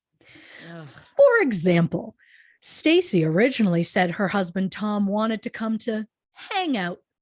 Well, now she says she threw her sister this reveal party, and a bunch of her sister's college friends were staying at Stacy's house, and Tom felt it wouldn't be appropriate for him to be at the house alone with them. And to that I say, did Tom decide that, or did Stacy decide that? Yeah. Stacy also said that her husband stayed in the basement the whole time and only came up for cake. But the men said they came up at halftime and stayed up for the rest of the night. So did they stay upstairs or not? Stacy also claimed she went downstairs to get her husband to get the fire pit going, and that Tom was the one who moved the propane tank. So did they stay downstairs all night and only come up for cake? Or did he also come up because you asked him to start the fire pit? Why is this so confusing, Stacy? We'll get to the propane tank in a moment. Great. So something else that came out during the second investigation was a potential answer to the question about how Xanax came to be at the party. As you may recall, Xanax was found during the tox screen in the original autopsy, but Tamla didn't have a prescription for it. So where did she get it? The partygoers insist that none of them saw Tamla take Xanax. But they failed to mention during the investigation, one of the women at the party was known for carrying Xanax around. Bridget Fuller allegedly wore a necklace that was full of Xanax. Stop it. And I don't know if that's true, but that is so Sarah Michelle Gellar in Cruel Intentions. And I don't know what to do with that. And not only that, Bridget was also allegedly known for giving it to her friends whenever they needed it. In a text message from November 4th, 2018, the day that Tamla's body was found, someone sent Bridget, quote, "I hate to ask, but can I please get more meds? It really helped me." The women then made plans to go somewhere and exchange the pills. During the second interview, Stacy admitted that Bridget had given her Xanax when she had a death in the family in December 2018, about 5 weeks after Tamla's death. Stacy said she needed Xanax to get by, as the deceased was her goddaughter, Taylor, and she had to help plan the funeral. But the thing is, according to Taylor's grandfather, Rick, not only did Stacy not plan the funeral in any way, but Stacy also wasn't Taylor's godmother. Rick said that Stacy was a childhood friend of his daughter's and that, quote, her interference into their lives has done nothing but cause heartache. Whoa. Then there's Marcy Harden's 2020 interview. You may recall Marcy was the one who got up at 5 a.m. to leave for work. Marcy said she knew Jennifer the best at the party and most of the people she met there for the very first time. She said she was drinking blueberry vodka and ginger beer or soda water. She had it for the first time at her birthday and loved it, decided to bring it to the party. Marcy commented she shared a room with Jennifer and they were the first to head to bed around 11. And yet, Marcy admits she spoke with Tamla's daughter over FaceTime, which we know happened at 12:32. Marcy said Jose hooked up the TV for Jennifer and Marcy and put a movie on for them, which is interesting since Marcy claims she went to bed first because she had to get up early. Doesn't it seem odd to head to bed early just to watch a movie instead? I mean, I'm fairly antisocial, but to leave a party to watch a movie in a separate room in that house feels odd even to me. I'm not saying that it's not true. I'm just saying that it's odd. Would I go into another room of a party alone and sit and pet their dog? Absolutely. That's Would the who two of I us am. leave a party and take a nap in the middle of it? Sure. Yeah, we did do that. And we went and pet the cats. That's how it started. We did, yeah. We We pet were the in cats and the bed called to us. And then we missed New Year's. Things Yep. happen. Yep. Things happen. So Marcy left around 5 a.m. and said the lights and TV were all on in the living room, but she couldn't see anyone. She also did not see whether or not the back door was open. Marcy said she first learned about Tamla's death when Jean called her and said Tamla had died and Marcy needed to come back to the house.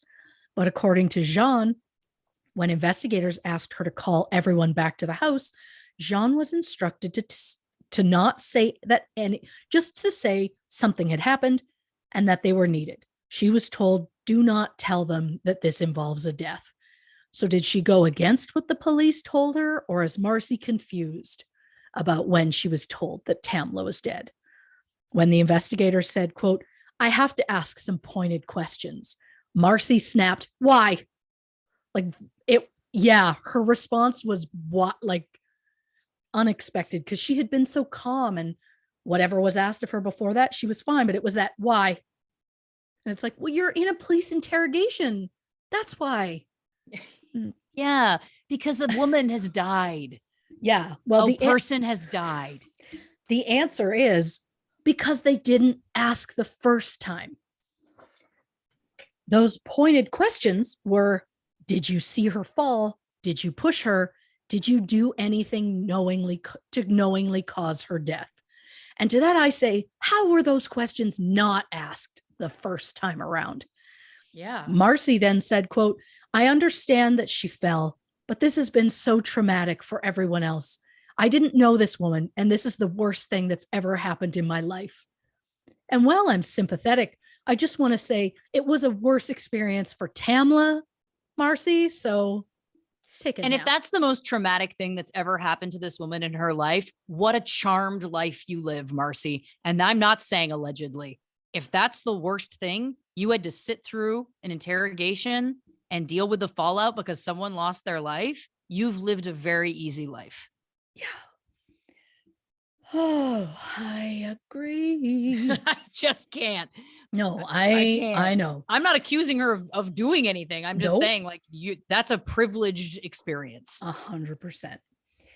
So Jose Barrera's interview in 2020 changed from his original interview in that this time he claims, quote, when everyone was going to bed, I went downstairs to get my charger or something. By the time I came up, everyone had decided where people were sleeping. So now he's claiming he made a trip downstairs that night. During the same interview, Jose also claimed that it was Jean's idea for Stacy's husband, Tom, to hang out for the night, which we know Stacy had planned days prior, and that it was Stacy's idea. Jose then claimed that at halftime, someone called down to say there was food, so Jose and Tom went upstairs. In his original statement, Jose claimed at halftime they decided to go up and look for some food. Not a huge difference, but enough that it makes me uncertain. Something else, not in Jose's previous statement. In 2020, he claimed for the first time that during the party, him and Tom ran to get ice from a Shell station about 2 miles or 3.2 kilometers down the road. He said they came upstairs at the half, ate for a bit, then left for ice and were gone about 10 to 15 minutes. Ice was never mentioned in the first investigation. Something else not brought up during the first investigation, the propane tank on the back deck. Photos were taken of the tank because it was sitting in a really weird position near the railing. And another photo focused on a section of dirt from the top of the tank that had been wiped away. And for some reason, that wasn't a red flag to the original investigators.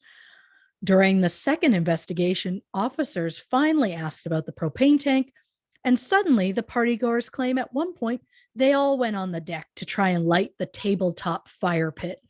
They claimed they moved the propane tank while trying to get it going, and they weren't successful. Didn't mention that at all the first time around. I just find it interesting that they claimed the first time that Tamla was the only person who ever went on the deck during the party. And now they're saying they all went out to start the fire pit.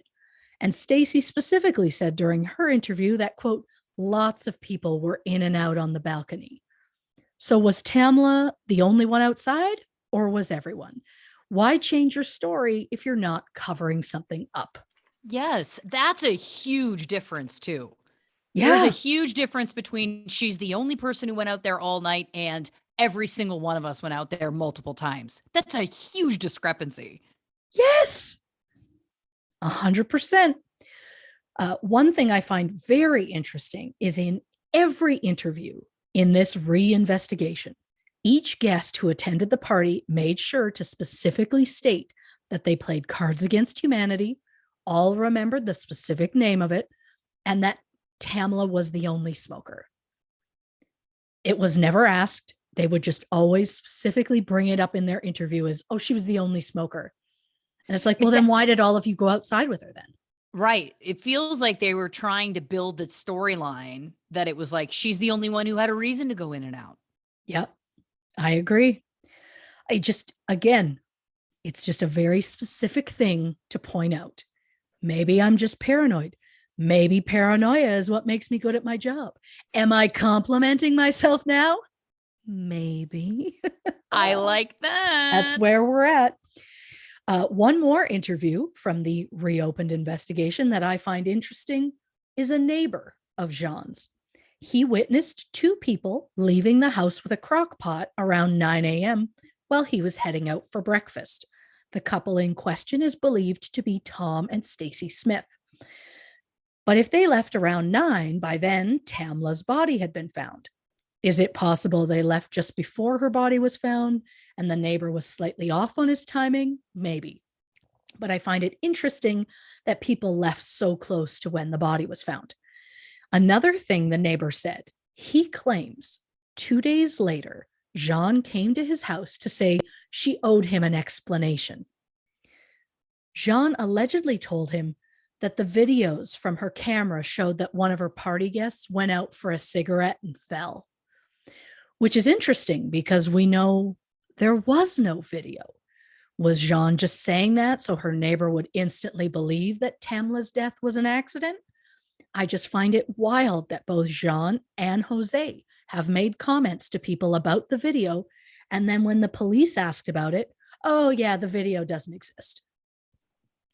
So the second investigation didn't just bring up things about the partygoers. It also brought up some stuff about the investigators, like how the lead detective on the case, Michael Christian, resigned in October 2020.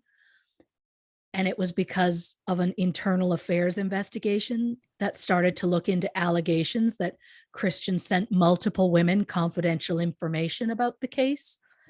Christian, who was married at the time, was allegedly having affairs with at least 3 different women. He texted the women photos from the crime scene, photos of Tamla's body, and even shared toxicology reports, as well as Snapchats mocking Tamla's case. When speaking with these women about the case, Christian referred to Tamla as, quote, the porch lady. Stop it. In the Snapchat messages that Christian sent on the day Tamla's body was found, he made jokes about having to notify the victim's family, saying, quote, hello, sir. I know we've never met, but I'm here to tell you your wife and the mother of your 6 children is dead. Oh, yes, I'm happy to report that she was really, really drunk, tripped, landed face down in a backyard. And I know you have fun memories. Enjoy corralling these 6 boys who are now going apeshit. What a piece of shit. Uh-huh. Then in another message dated November 19th, Christian said, quote, greetings from racist cracker bastard murder covering up land. How are you? Christian admitted to sending the messages, saying that he was just being sarcastic and it was done so in poor taste. But Christian denied sending any photos from the crime scene, which I find interesting because if you look, and dear people, don't, if you just search for like crime scene, there are photos of her body and they had to come from somewhere. So yeah. They don't just leak onto the internet from nowhere. That doesn't typically happen. Nope. In January 2021, Christian said, quote, I am far from a perfect human. I chose to end a long-term extramarital relationship abruptly. This person, out of anger and hurt, chose to go to Sheriff Freeman with a list of alleged misconduct on my part. In 2020 hindsight, I would not have resigned, but stayed for the investigation and taken what punishment was fitting, up to termination. As is, the internal affairs investigation lacks my side of the story and makes me out to be something I'm not. All the good I've done in 16 years of law enforcement is gone with this document. Honestly, and I know I might get some heat for saying this, but you shared photos and information about an ongoing investigation with random women you were trying to sleep with.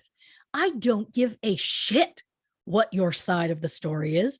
There is absolutely no excuse that could justify what you did. You were disrespectful and you deserved to lose your job. The internal affairs investigation found that Michael Christian had, in fact, quote, violated his oath of office and neglected his duty. The Forsyth County Sheriff's Office said, quote, Mr. Christian's personal actions are the reason he is no longer employed by the Sheriff's Office. While his personal decisions violated our policies, those actions do not change the professional work other deputies have done on the case. This agency has always been and will continue to be transparent in our actions, even when we falter. And honestly, I don't care how much he's done in his career. Mocking the death of anyone is uncalled for and distasteful, and in my mind, erases any good that you had done previously. Christian ended his official statement with, quote, I chose my wife of 15 years over another woman. We are together and undergoing counseling. I made the right decision. I may never drive a patrol car again, but I have the real love of my life, and that's all I need. First of all, dude, from my understanding, it was 3 other women. Second of all, choosing to stay with your wife after trying to get with other women doesn't make you a hero, and it doesn't erase being disrespectful about a victim or sharing confidential police work with random women. What that statement says to me, psychologist hat, is that you're trying to suck up to your wife so she doesn't realize that she deserves better and leaves your sorry ass. That's where I'm at with that. Well, also, notice how he worded it. I chose this. What you should have said is, my wife, the angel human that she is, was willing to give me another chance even after all of this. And it made me realize how truly lucky I am to have this in my life. And what a piece of shit I am for having cheated on her for all these years and causing her all this pain. Yeah. The fact that even in there, he takes credit. He chose. Yeah. Oh boy. Oh boy. Oh boy. Oh boy. Yeah. And then we're just going to throw in quickly another investigator on the case named Greg Cannon was allegedly fired for having a DUI while working. Oh, I could not confirm how accurate that was, but from my understanding, this incident happened after his work on Tamla's case. In July 2021, after a nearly year-long investigation, the Forsyth County District Attorney announced that the GBI had concluded their inquiry into the death of Tamla Horsford and that no charges would be filed in her death. It was concluded that Tamla's death was an accidental fall from the balcony. So, after 2 investigations, both came up with the same result. Whether we like it or not, we have to ask ourselves, what is the motive to kill Tamla? She was well liked, didn't seem to have an enemy in the world. Well, some have suggested that maybe race played a factor as Tamla was African American. The party took place in Forsyth County, which has a dark, dark history of racism. First off, it is a predominantly white suburb, about 40 miles or 64 kilometers northeast of Atlanta. Only 4% of the community is Black, compared to 32% in the rest of the state. In 1912, there was a, quote, racial cleansing, where the town's entire Black population was driven out of town. And we're talking 10% of the town, or 1,098 people. They drove them out. In 1987, there was a white supremacist gathering in Forsyth County. And in that same year, Oprah Winfrey took her show to Cumming, Georgia, to talk about the town's upset over the idea of race mixing. I tried to watch that segment because I love Oprah, but honestly, I could barely get through it. Listening to white people saying their community should remain white is just a mentality that I cannot get my brain around. And I just, no. And I should say, I'm not suggesting that everyone in Forsyth County is racist. I'm just saying they have a gross history, and some worry that might have played a role in Tamla's death. According to the Washington Post, in 52 of America's largest cities between 2008 and 2018, there were 26,000 unsolved murders. More than 18,600 of those victims were African American. So is it possible the investigators didn't put in the normal effort because Tamla was Black? It is possible. I'm not saying that's what happened. I'm just saying, statistically speaking, it's possible. Her case didn't make national news for 2 months after her death. And it's a wild case, so I don't know why people weren't talking about it right from the start. But before I move on from questioning if Tamla's case was treated differently because of her race, I have to mention some potentially racial law enforcement officers that I don't want to mention, but I will for the sake of this.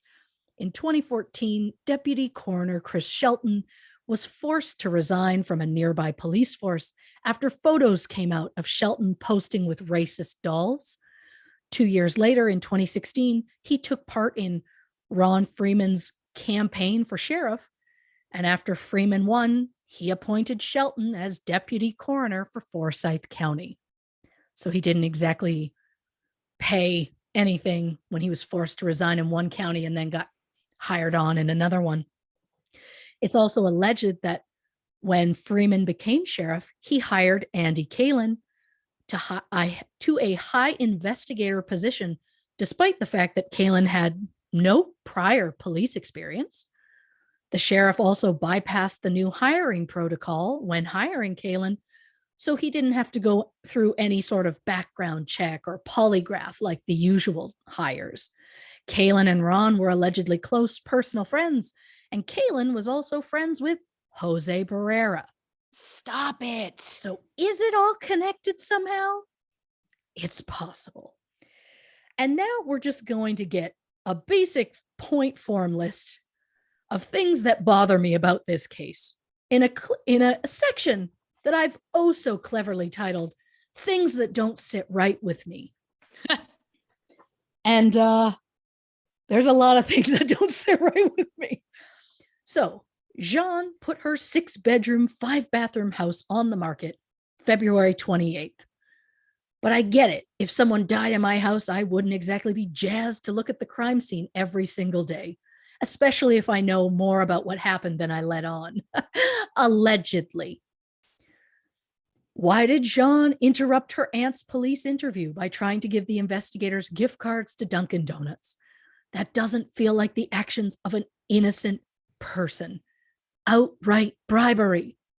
Come on, Jean. Jean's boyfriend abusing his power at work to sneak a peek at the police file on Tamla's case. They claimed that it was morbid curiosity, but what it sounds like is someone who wants to know what the police know so they know how worried they should be. The simple fact that in the incident report, Detective Christian listed Jose Barrera as a white male. He's not. He's Latino. And I'm sure it's just a typo, but for some reason, it really gets my back up to see a report incorrectly filled out. And there's something about that I'm like, why is that a thing? When the 911 call was made, not only did everyone seem remarkably calm, but no one attempted to give Tamla aid. They found her lying on the ground and called an ambulance. Jose admits he bent her leg, but he never checked for a pulse. No one tried to resuscitate her, and when the police arrived, no ambulance arrived with them. No evidence was gathered at the scene. Police did a basic look of the area, took a few pictures, but didn't secure the scene and waited 2 days before coming back to look at the scene again. During the second visit, they noticed what appeared to be a piece of bread found near the spot where Tamla's body was found. Was the bread there the first day or not? They couldn't be sure. No photos from the autopsy have ever been shared with Tamla's family or attorney. The medical office insists they were taken, but they still have not produced them. The crime scene was not immediately sealed, and even before the police arrived, Jose admitted to cleaning up cigarette butts that he'd found on the deck. The witnesses were not immediately interviewed. In fact, the friends from the party stayed at Jean's house for 2 weeks after the incident before they were interviewed. Why would they all stay at the house together if they weren't just trying to get their stories straight? Allegedly. Wait a minute. The people that were at the party camped out at her house for 2 weeks? From what I've been told, yes. That's wild. Come on, guys. I can't. The abrasions on Tamla's shins. The investigators and the medical examiner believe they came from the metal edging that was under the deck. But based on the photos that show where her body was found, her feet are maybe 1.5 feet away from that edging. And the marks on her legs are higher up on the shins. So how did she supposedly hit that edging that was more than 1 foot under the deck and end up in the position she was in? It wouldn't be possible to hit that edging if she had fallen. But for the sake of argument, let's say she did. It wouldn't propel her body forward 2 to 3 feet. I know I'm not an expert. It's just something is off.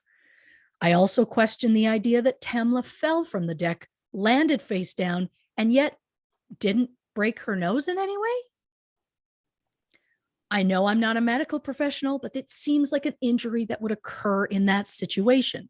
I mean, maybe the grass acted as some sort of buffer, but I'm surprised that after an alleged fall like that, landing on your face, her nasal bones were still intact. That, for some reason, was a red flag for me. But again, your cheekbones too. I mean, you can break a cheekbone. It doesn't take as much as you may think. I mean, a 14-foot fall directly onto your face, your entire face could be smashed. Like, that's not to be glib, but honestly, like, I agree with you.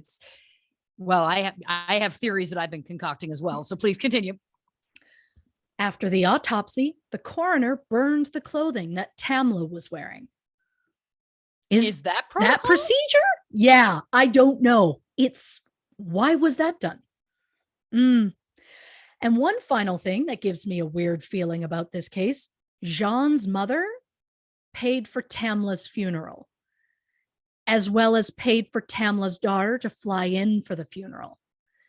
When asked why her mother did this, Jean said, quote, "I was upset that they didn't have insurance." And I get the idea of paying for the funeral of a close friend, but from the sounds of it, Tamla and Jean weren't exactly close. So was this just a nice thing to do, or was this done because of guilt?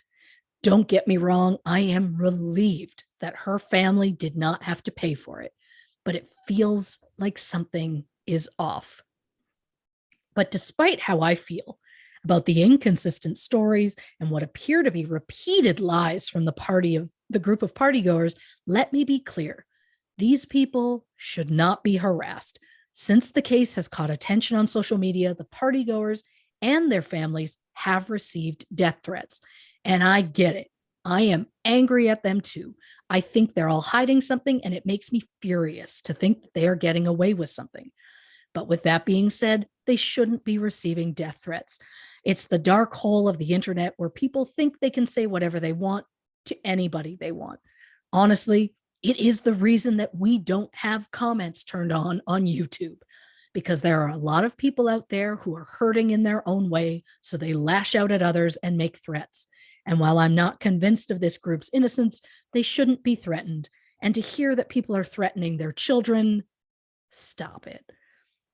And honestly, being frustrated over randos on the internet who have nothing better to do than threaten people online is just one of the many things that frustrate me about this case. Once again, here we are talking about a victim who deserved to be treated with more respect than she was shown. And I just have to believe that someone in that house knows something. And I hope that the guilt eats them alive so they finally come forward, because a woman doesn't just break her neck at a party without anyone noticing. Someone knows what happened, and Tamla's family deserves to know what that was. Reporting for True Crime and Cocktails, I'm Christy Oxborrow. Oh, wow. What a ride. What a terrible ride. Yep. What a terrible ride. Oh God, I love that I just took a very large pause there as I was collecting myself. Yeah, I mean, there's so much to dig into here, and it is, I mean, I have so many questions. Yeah. The first one being, is it protocol to burn the clothes after the autopsy? That's something that we're going to need to get into, because I like finding out, because but again, the other thing that I just need to reiterate before we go any further is, if you are a young person and you are interested in a career and you think you got the stomach for it, this country needs reputable medical examiners. I cannot stress this enough. Please, we beg you, we will come to your we will come to your college graduation. We've said this in so many episodes, like the Glee curse. If you haven't, check it out. It's a romp. Wait, I don't even think we said it in that one, but I'm just trying to work that into every episode. I know. I love it. But yeah, honestly, like, I mean, there's so many things. I also didn't realize until we talked about this before that a medical examiner was like a elected position, or that they're not necessarily elected, but that you electing other officials is obviously going to influence who they put in those roles, which is bringing me to my next point very quickly, which is why it's so important to vote, everybody. Yeah. Even in your local elections, sometimes, I understand people get frustrated, all of the above, but it is important if you want your voice heard. Now that I've got that off my chest, let's take one more quick break. Again, refresh your drink. I got to pour this glass of wine because I'm spent after this case. Yeah. And we're going to come back and give you our theories on this episode of True Crime and Cocktails. All right. One last one. Here we go. 1, 2, 3. Welcome back to True Crime and Cocktails. We're talking about the truly infuriating case of Tamla Horsford. We've come to the part of the show where we're going to talk about our theories. I'm going to go through my notes, which I'm no longer calling my chaotic notes because they're no longer as chaotic. They're organized very neatly, which I'm proud of. And I have concocted a few theories. And I will go so far as to say I think there is a smoking gun. Okay. I'm having my Columbo moment. I think there is a smoking gun that's being ignored here. Not an expert, but we're going to go with it. Yeah. But before any of that, I just want everyone to know that on the break, we Googled, and in the state of Georgia, the protocol about the clothing and any of the property collected from someone who's had an autopsy is that it is to be released to the next of kin, or whoever has been appointed to that position. Yeah. I could not find anything about burning the clothing. Perhaps, again, if we dug deeper, maybe that's the protocol if the next of kin says they don't want the items or they don't want the clothes. Perhaps that's true. But again, that's what we do here on the show. We present the facts as we find them. And in this case, up to the minute. Yeah. We need more time about Zendaya and the little Spider-Man, though. I was just going to say, whether it's about autopsies or celebrity romance, we will give you up-to-date information if possible. Who knows? They could break up and get back together in the next week by the time we record next. That's also part of the reason why I was like, we can't do this now. It could change. It's ever changing, ever so changing. God, never stop being you. Never could, never would. All right. So there's so many things that stick out to me. Again, I'm just going to go through my notes and get into the theories kind of, I think, as we go. Yeah. The first thing that definitely triggered me, I'm using the term triggered. Of course. Female Bob Marley. Mm. I'm assuming that she made that quote. We would have been in an interview after Tamla was dead. Yes. So you're speaking about the deceased. She claims that's what she said to Tamla. Right. Yeah. Okay. Well, a few things. Doesn't paint you in a great light, Jean, in my opinion. Not that I'm suggesting that there is anything wrong with being identified as a female Bob Marley. I mean, Bob Marley is an icon and a treasure. But for me, when it's coming from a white woman in a place where there's a very small percentage of Black people, it just has a connotation to me. And it just made me go, ugh. Like it was the first thing that made me kind of, things that make you go, ugh. Yeah. Things that make you go, ooh. Yeah. But the other reason why is because it felt like corrective. Like there was something about like, you know what I mean? Like it was like almost, I don't know how to say it, but the reason I didn't know what it was in the moment, there was another layer to it for me. And that came out when she said, when she turned down the tequila. Mm. And I was like, first of all, how rude. Someone has brought you a gift. You don't have to open it and drink it. Just say thank you so much. That's so lovely. And that was the same feeling I got that I had in that female Bob Marley moment where I was like, what is your friendship with this person? Why are you speaking to her like that? Why would you turn down her gift? It's thoughtful that she brought something for you. That's so rude. And it feels judgmental. Like, oh, I don't drink that. Do you know what I mean? Like there's just a tone to those two things. And I might be not using the right language, forgive me. But, and again, then when you hear things like her, her aunt saying the female from the islands, like, again, it's these microaggressions that feel like, when you start adding them up, it's painting a picture. Yeah.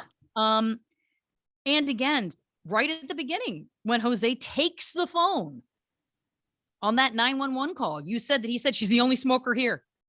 So he's implanting that story from the beginning. Yep. Which I find very interesting. I also find it interesting that they started to really push the narrative that he had picked up the cigarette and lighter and moved it, because to me, that felt like they were trying to justify why his fingerprints were on those items. And then the police didn't dust for fingerprints anyway, so it didn't matter. Yeah. But to me, it was one of those things where it was like, he had been out there smoking with her. That's why his fingerprints were on those items. Oh, yeah. But they were like, we have to make it very clear that she was the only smoker here and that he just moved those the next day. And that's why his fingerprints were on them. I'm alleging, I'm speculating. No, that makes sense to me. You know what I'm saying? Oh, yeah.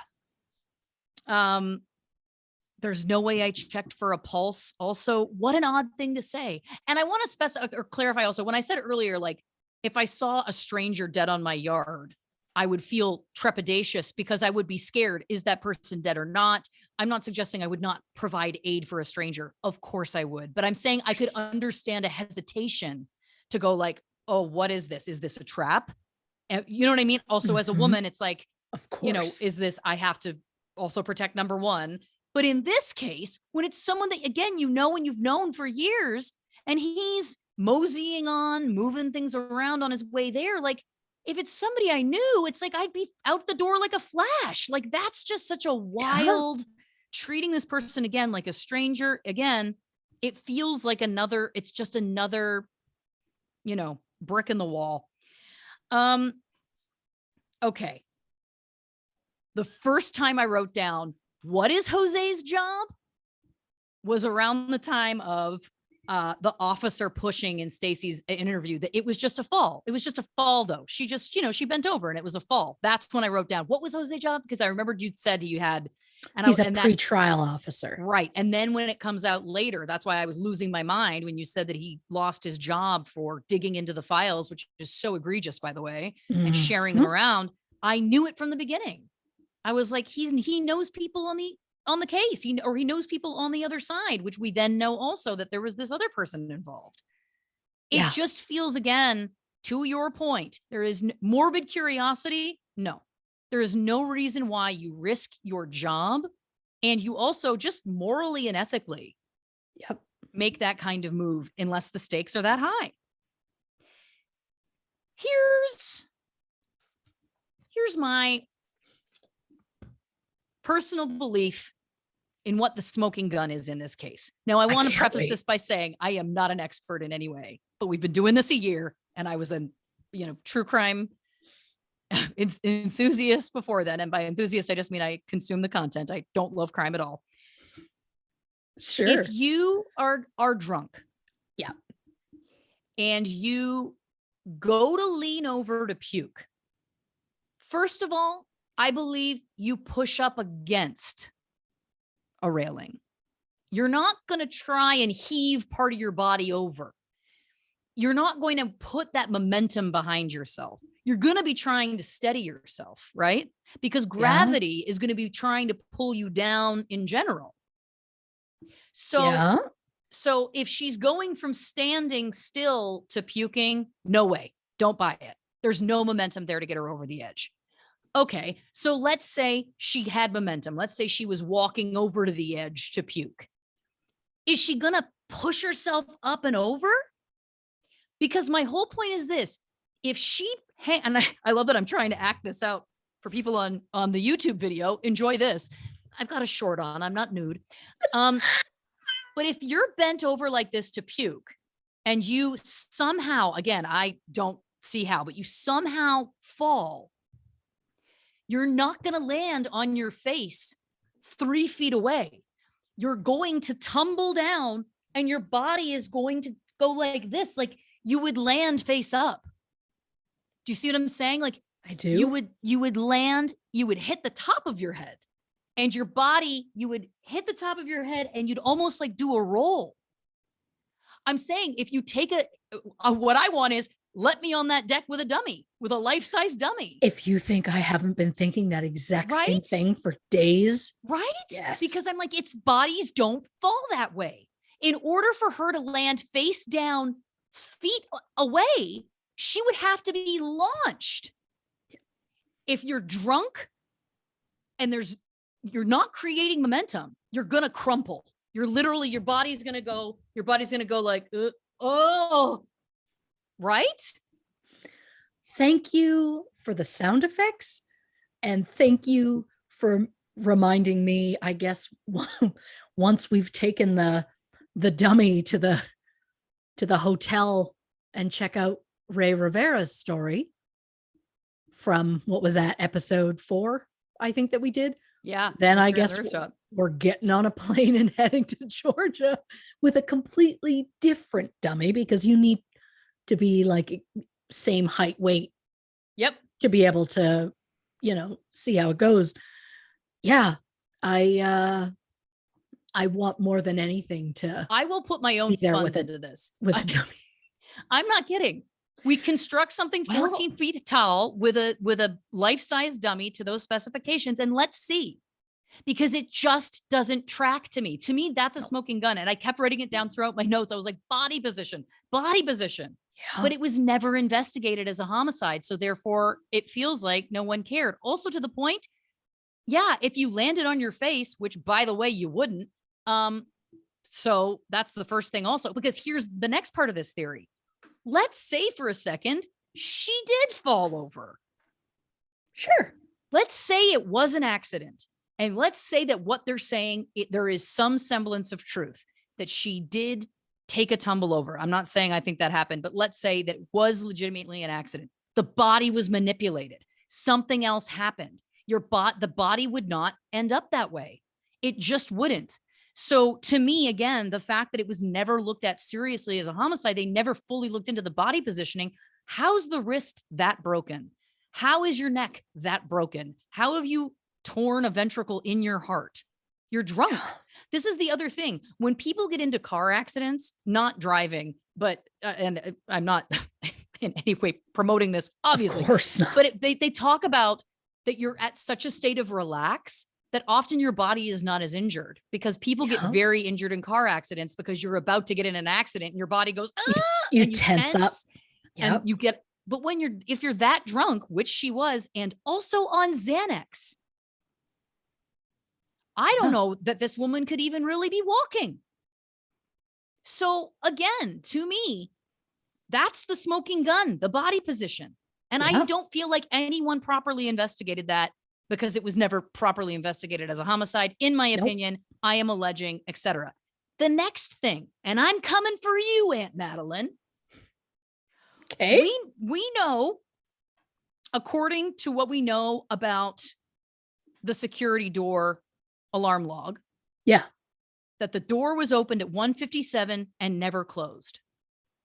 So was the door just open? Was it partially open? Like, is it a sliding door? I'm assuming it's probably a sliding glass door, because I have a sliding glass door, and I get alarm alerts too. So my question is this: was it wide open? Because if the door was wide open and Aunt Madeline never mentioned that, why didn't that come up? And my next point being, where did she see the body? How deep is this deck? Because if it's 14 feet off the ground, and she's a few feet away from the deck, what's the angle? From what window? It's a great question. I assumed she somehow saw it maybe from the basement, but she clearly says she went upstairs to make coffee and looked out the window and then went back downstairs. So she somehow saw it. But that doesn't make it, again, I know I don't have the layout of this house, so I really can't speculate, but it doesn't make sense to me unless the house wraps around the deck. It does not. How are you? Okay, great. How are you ever going to be on that angle to see past the deck? It's not, it's unless like you're physics. on the deck looking down, or unless you're at the bottom on the, like in the basement, and you look out that window, you might see her, but you won't see her from upstairs unless you are out on that deck. And to me, that proves another lie. I think she was in the basement, or, the whole thing could be potentially allegedly a lie, because again, I'm like, it just doesn't make any sense to me. That's the other piece that I couldn't let go of, is that I was like, did you not see the door open if we know that the door was open? And then also, what's the angle? How did you possibly see this? I think there's also, it's interesting to me that none of them, if they had 2 weeks alone in that house together, which is also wild, by the way, do innocent people do that? I don't know. I don't know. I can't speculate. I've never been in the position, but weird, I think. How was there never an intruder theory brought up? How did no one say, we're all accounted for? But if that door was open, according to the alarm log, and we didn't know it, and the garage was open and never closed. Because at 1:40, at 1:39 it opened, and then it closed, and then it opened again and never closed. So again, is a goal in the grand scheme of anything being possible? Isn't it possible that there could be someone we don't even know about that could have snuck into that house, pushed her off, or gotten into an altercation and left. We know that there were 2 open doors. There's a door open to the house that never got closed, and there's a door to the outside. Like, again, like, to me, there's just, you didn't even want to go there. Yeah. It's just so, again, it's infuriating because there's so many places that they could have even tried to take the heat off of. And I'm talking them or the police. It's like, you could have looked in other directions too. Okay, fine. You don't want to implicate the people there. Fine. What about that? What about this neighbor character? He seemed to be paying attention to what was going on over there. Where was he at that time? Can someone corroborate that he was asleep in bed?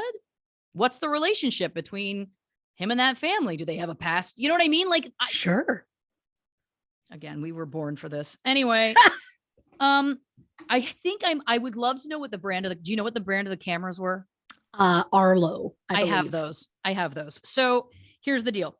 And you don't know how many they had? I believe there were 4 on the front and 4 on the back, but I could be wrong.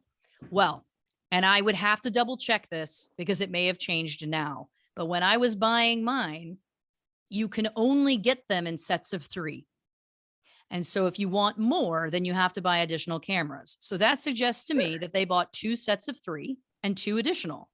Yeah. Either way, I don't believe, and I could be wrong. Don't come for me if I'm wrong. I should have Googled this on the break, but I don't believe that there's a set of 8 that I know of. Let's say that there isn't, again, just based on my experience. Sure. Every set comes with a charger. So I have a charger for my set of 3, and I have a charger that came with my one on its own.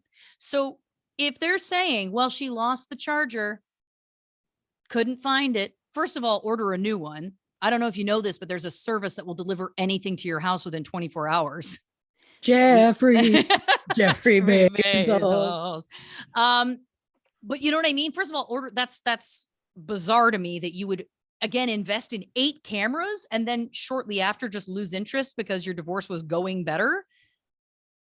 Okay. All right. Let's say that's true. Okay. I don't buy that they only had 1 charger for those cameras. I don't buy it. Right? Nope. Again, I have 2. Again, I bought a 3-pack and an extra one. So I have 2 of those chargers. Just saying. Yep. Me. Don't move shit. That's just what I wrote down. Yeah. Obviously. The story's changing is, of course, I don't need to explain to anybody. Bit of a red flag. Yeah. The gender reveal party. First of all, kudos on your work doing those dates. I love that so much. Isn't it a little bit interesting that she was hosting all of these people for that party, and then that night was like, peace. We're going to go to another party, me and my husband. Enjoy my home. Bye. Doesn't that seem a little odd? It does, yeah. It doesn't prove anything either way other than just, again, odd behavior. Yeah, especially when they were like, yes, let's sleep over. When other people left the party early. So it's like you could have hung out for a bit and then gone back to the house where you're hosting people. Also, and listen, I am an adult woman who is in my mid to late 30s. Do I like a sleepover? I do. Do I plan them for my birthdays with a bunch of gal pals? I do. But the difference to me also here is you've set up a situation where a lot of people know where you are. A lot of you have very odd schedules, like got to get up at 5 to go to work, got to go home at 1 a.m. Like, it doesn't feel like these are, usually for me, it's also at those times because I'm single and like, let's embrace the gal pal thing and go on a vacation, which is a bit of a different vibe than like, sure, hey, everybody, let's have a group of 12 of us, come into this home and whatever. And then one of them is also known for carrying Xanax and a necklace around her neck at all times. She's also known to give it to her friends. You conveniently didn't test the bottle of tequila that the owner of the home turned down, that then you're saying no one else had any of, and there was only a little bit of it left. And she was smoking weed. There's just, again, like, it's starting to feel, And this is an allegation, alleging. It's not an allegation. I'm speculating. I'm whiteboarding. It's starting to feel a little bit like, was there a plan? Were you all showing up for a reason? Bigger than what you said? Interesting. I don't know. It's just odd. There's just odd behavior. And listen, odd behavior does not prove murder ever, but there's a lot of odd details to this. I don't know a lot of people in their 40s who are having co-ed sleepovers with some husbands and boyfriends and some not.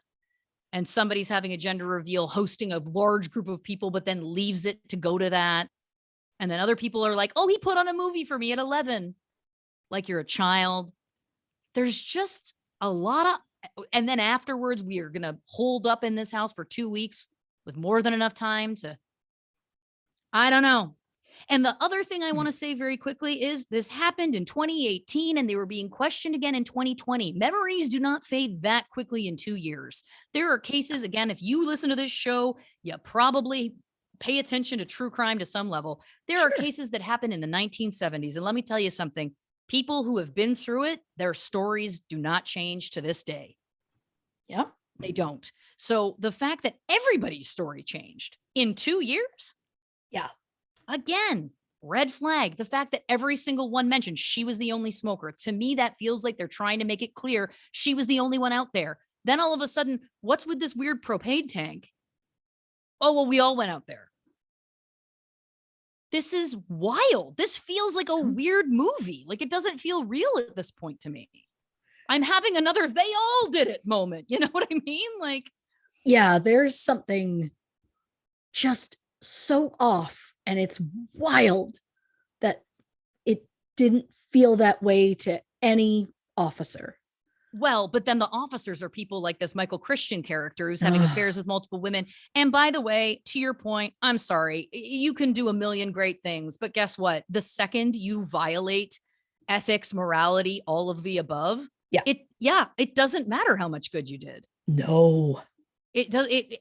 It doesn't, you know, that's like suggesting that it's like, and I'm not going to make a comparison because I'm going to say something that's going to sound glib and I don't want to, but like, you know, you can be a police officer and then what you do get, let's say a police officer who gives all these commendations, then is convicted of a murder. Are we then supposed to really celebrate all the great things he did? He did a murder. Like it's, you know what I mean? Like it's like, and I'm not saying he killed somebody, he didn't, but he definitely violated huge parts of what you have to ethically and morally agree to when you agree to carry a gun and uphold the law. And also, by the way, I'm so sorry. And people are going to come for me for this. And I don't care. If you're a man, I don't know how old he was, but I'm assuming he's probably over 40. I assume he was in his 40s. And you're playing around on Snapchat. Go to bed. Take a nap. Take a nap. Yeah. You know what I mean? Yeah. And I'm not saying that. I just feel like there's something about a dude who's, you know, over 40, who's got 3 girlfriends on the side of his wife, playing around on Snapchat, trying to be all tough. That's just like, stop it. Especially, and again, the last thing I'll say on him, because I don't want to give him any more of my energy, joking about informing a family that their wife and mother is dead is one of the most egregious things I've ever heard in my life. Yeah. Ever.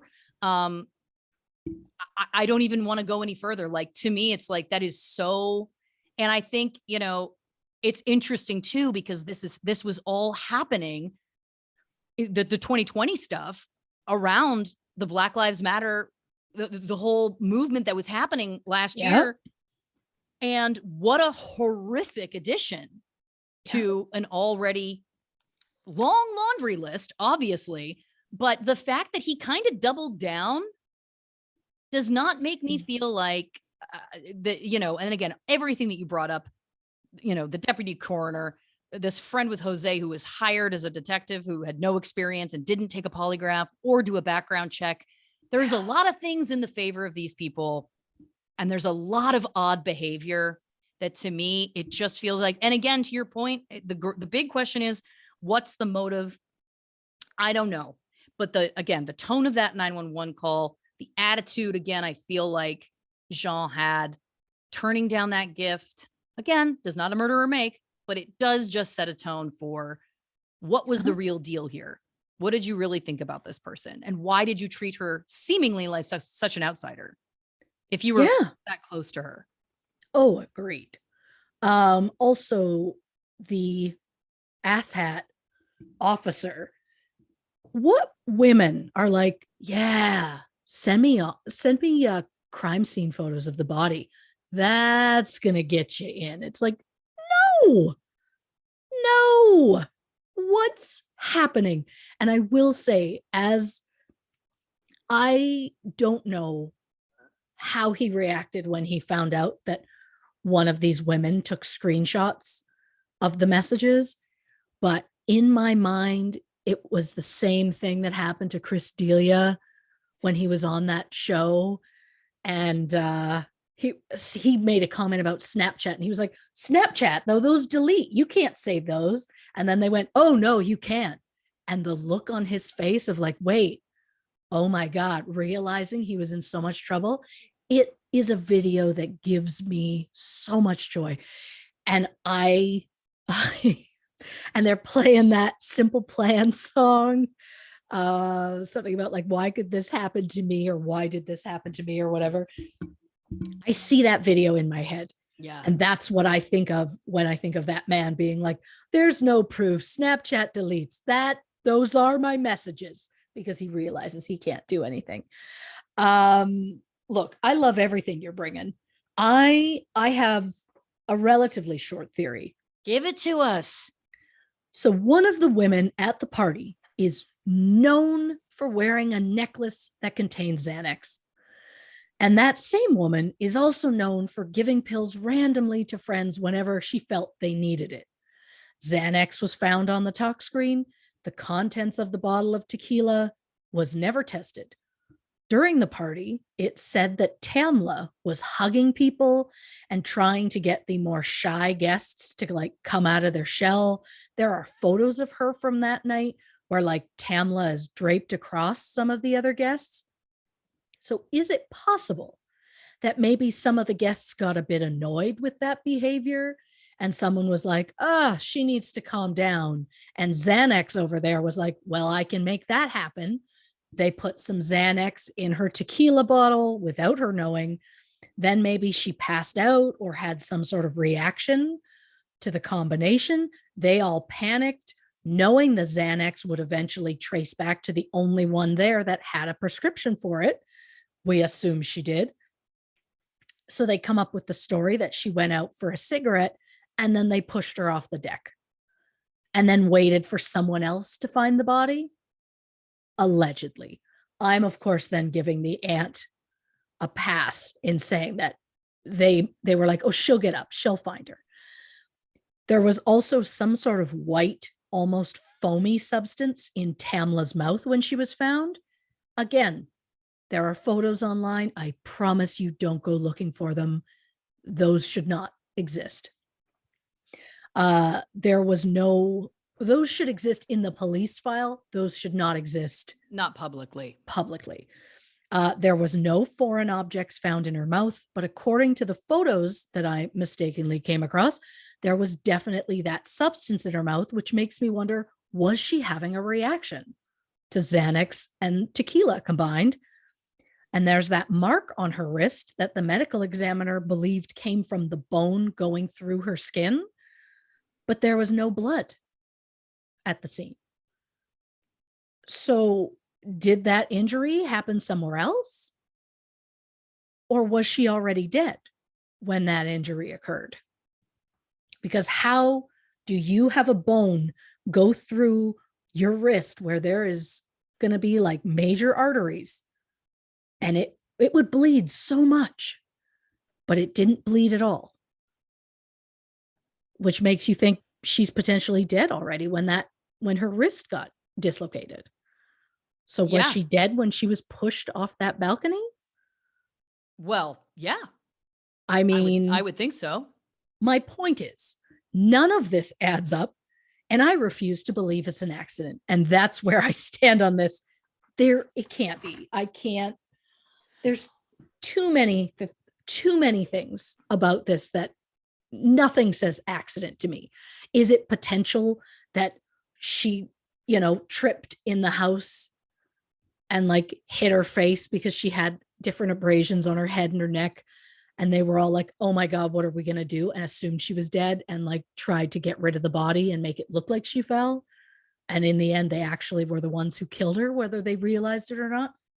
It's possible, but I just don't see how this was an accident in any way. And any officer that looked at that and immediately went, obviously it's an accident, should be embarrassed.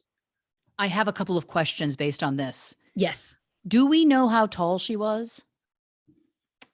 I don't know. And do we know how tall the rest of the people at the party were? You probably don't, but hear me out. Hear me out. Yeah. What if they didn't push her, but they picked her up, 4 people, 2 under each arm, 2 take a leg, and they did one of these. Like the birthday bumps, but not. Like how you have one person on each limb. Oh. Have you never done birthday bumps? No, but I guess I know what's happening come February. But you know what I'm saying? Because for me, the thing I can't get past is that she was face down and it was like there was so much momentum. Yeah. But if you had 4 people and there's more than enough people in the house at the time, even more than that, perhaps, is it possible they, you know what I mean? Rather than pushing her, because to your point, if she was dead already, if she was dead in the house, she's dead weight. And even a tiny person, it's tough to manipulate an actual, dead weighted body. Yeah. But if she was a tall lady, good luck. It would have taken multiple people. And you, again, to my point, I don't think you could have just pushed her. So I think they could have like heaved ho it. And my other question about what were the heights of all the rest of the guests? Yeah. Why was the propane tank? Because you said the propane tank was like at the edge, right? Yeah. What if someone stepped on that, stood on it to get someone leverage? Short to get leverage. It's possible because it was right up against the railing. And the dust from the top of it or the dirt from the top of it had been brushed off, right? From one section of it, yeah. It's possible. As though somebody put their foot on it to get leverage because maybe they're not as tall as the rest. It's possible. Because again, you would think if they were like, oh, let's try to get this fire going, and they couldn't, that the tank would be right beside the fire pit. But it was over a few feet right up against the railing. What if this? Yeah. What if the wrist wasn't from that fall? Or what if some of the injuries weren't from that fall, but it was a first attempt? Is it possible that in their first attempt to get her over the edge, they came short or she didn't make it or whatever? And so then it was like, well, I need leverage. Give me something. Move the propane tank. Someone, you know what I'm saying? And then the second fall or the second one did it. Like, you know what I'm saying? Like, is it possible that some of those injuries were exacerbated by a failed attempt? Is it also possible that they had someone else come over at 1:40 when that garage opened? They didn't want it to be on the door camera. So they had someone come through the garage door. There's no camera there. And then they reviewed the door camera footage and went, shit, you can see them. We'll delete it. It's possible. Again, this is all whiteboarding. These people may have had absolutely nothing to do with this. It could have been a complete accident. It just feels like, if it's this easy for us to come up with this many potential theories that were, it doesn't seem like we're ever explored. That feels like what the real shame is here, because everyone deserves, any victim deserves, whether your death is accidental or not, to have every possible corner searched, that metaphor fell apart a little bit, but you know what I'm saying? Like it just doesn't feel to me like every possibility was explored. And maybe it was, we weren't there, but we know enough about the specific police that were on this case that the credibility is gone. And the fact that there is people involved in the house that would be suspect, never named as suspects, obviously, because it was never considered a homicide, but would be if there was potentially, who had access to the files, shared them around, personal friends with somebody, again, working on the force. It just feels, again, like there's just so many factors here. It is such a tragedy. I think it's a real tragedy. Even if this was a 100% accident, I don't know that we'll ever know. And it's a tragedy to me that I don't believe absolutely everything was explored. Oh, no. And the odds of it getting opened a third time to look into things, I mean, I doubt it. Not to be Debbie Downer, pessimistic Patty. I don't think that's a thing. Well, it is It's now. a thing. It's a thing now. The point is, I just don't. It took so much to get them to open it a second time. Yeah. I just don't see it being opened a third time, which is horrifying to think about. It's horrifying to think about in the idea that if any of them had anything to do with it, the idea that they're going to get away with it, it makes me so angry, you know? I know. Because the last thing that I will say, because we could speculate about this forever, because again, there's so much to go on. Yeah. If she was, again, like you said, going by the theory that you brought up, for example, if she was, a Xanax was slipped into that alcohol, and she had a bad reaction, it also feels like everyone could just corroborate that she asked her for a Xanax. So why then would there need to be a cover up if she died in the house? Do you know what I'm saying? Like, why then did it have to turn into this other thing? It just feels like there's a layer here. And I think that that's what I, throughout all of this, I'm trying to figure out. It just feels like there's a layer we don't know about. Feels like there's something else at play that at this point, to your point, I don't think anyone will ever find out unless, again, there is, and the guilt eats someone alive, because it just feels like there's something here that we don't know that has to be a factor, because it's just bizarre. Yeah, there is something missing. There's a piece missing. And it just hasn't come out. And we just need somebody who is in that group to decide, enough of this, I'm over it. And well, it's interesting too, because Stacy in that one interview was like, I don't think anyone could fall off of that. Right? She did. And the cop kept pushing her. And she was saying, like, I don't think so. I don't think it could happen. I don't see how it could happen. Yeah. Feels like there may be something there.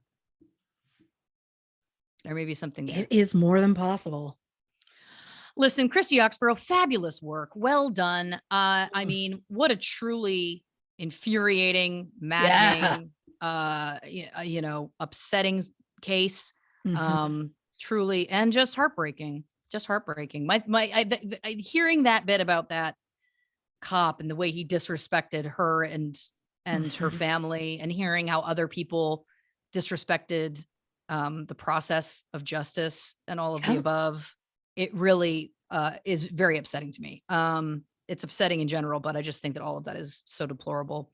And I wish her family the best. I feel really compelled to say that. It just feels like what a terrible situation. But I thank you so much for your research. Fabulous as always.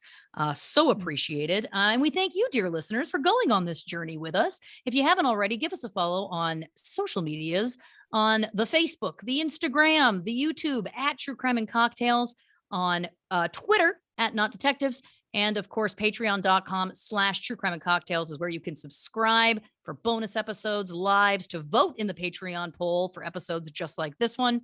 And of course, truecrewmerch.com is the only place to get official True Crime and Cocktails merch. So check that out as well. Now, Christy, do you want to tell everyone about next week's episode of the show? Oh, it'd be an honor. Oh, fabulous. On the next True Crime and Cocktails second annual holiday hootenanny, That's right, dear listeners. We did it last year and we're doing it again. Did people complain that they didn't like the shenanigans? They did. And to them, we say, you can ride the toe of our boot. We're so excited. We're going to have a whole lot of fun. We're going to go through the year. We're going to talk about the year. We're going to talk about lots of things. I will remind you, if you haven't already, you should check out last year's Holiday Hootenanny because Christy got so drunk, she doesn't remember the end and did take off her pants at one point. It was a romp, almost as much of a romp as the Glee Curse. Check out that one as well. That's a callback, guys. You gotta listen to it. Listen to last week and you'll know why. But yes, I'm very excited about the Hootenanny, and there is a very special surprise that we're doing this year to kind of kick it up a notch. Do you think we should tease it? Because we talked about it on the show before. I feel like we can get into it. Sure. As some people know, we did kind of discover our love of what we're calling cosplay or cosplay adjacency. And Halloween this year, obviously we dressed up as Riker and Data. We dressed up as Cookies and Pajama Bailiff. And for the Holiday Hootenanny, we are surprising each other in costumes as characters from the movie Love Actually. We don't know who the other person has picked. But I'll just tell you this. We've both said to each other that there is light sewing involved in these costumes, and I could not be more excited. So you're going to want to tune into that. You're not going to want to miss it. It's a whole lot of fun. We're going to have some fun cocktails. It's going to be a romp. Christy, do you want to say goodnight to the people? Good night, Dave Grohl.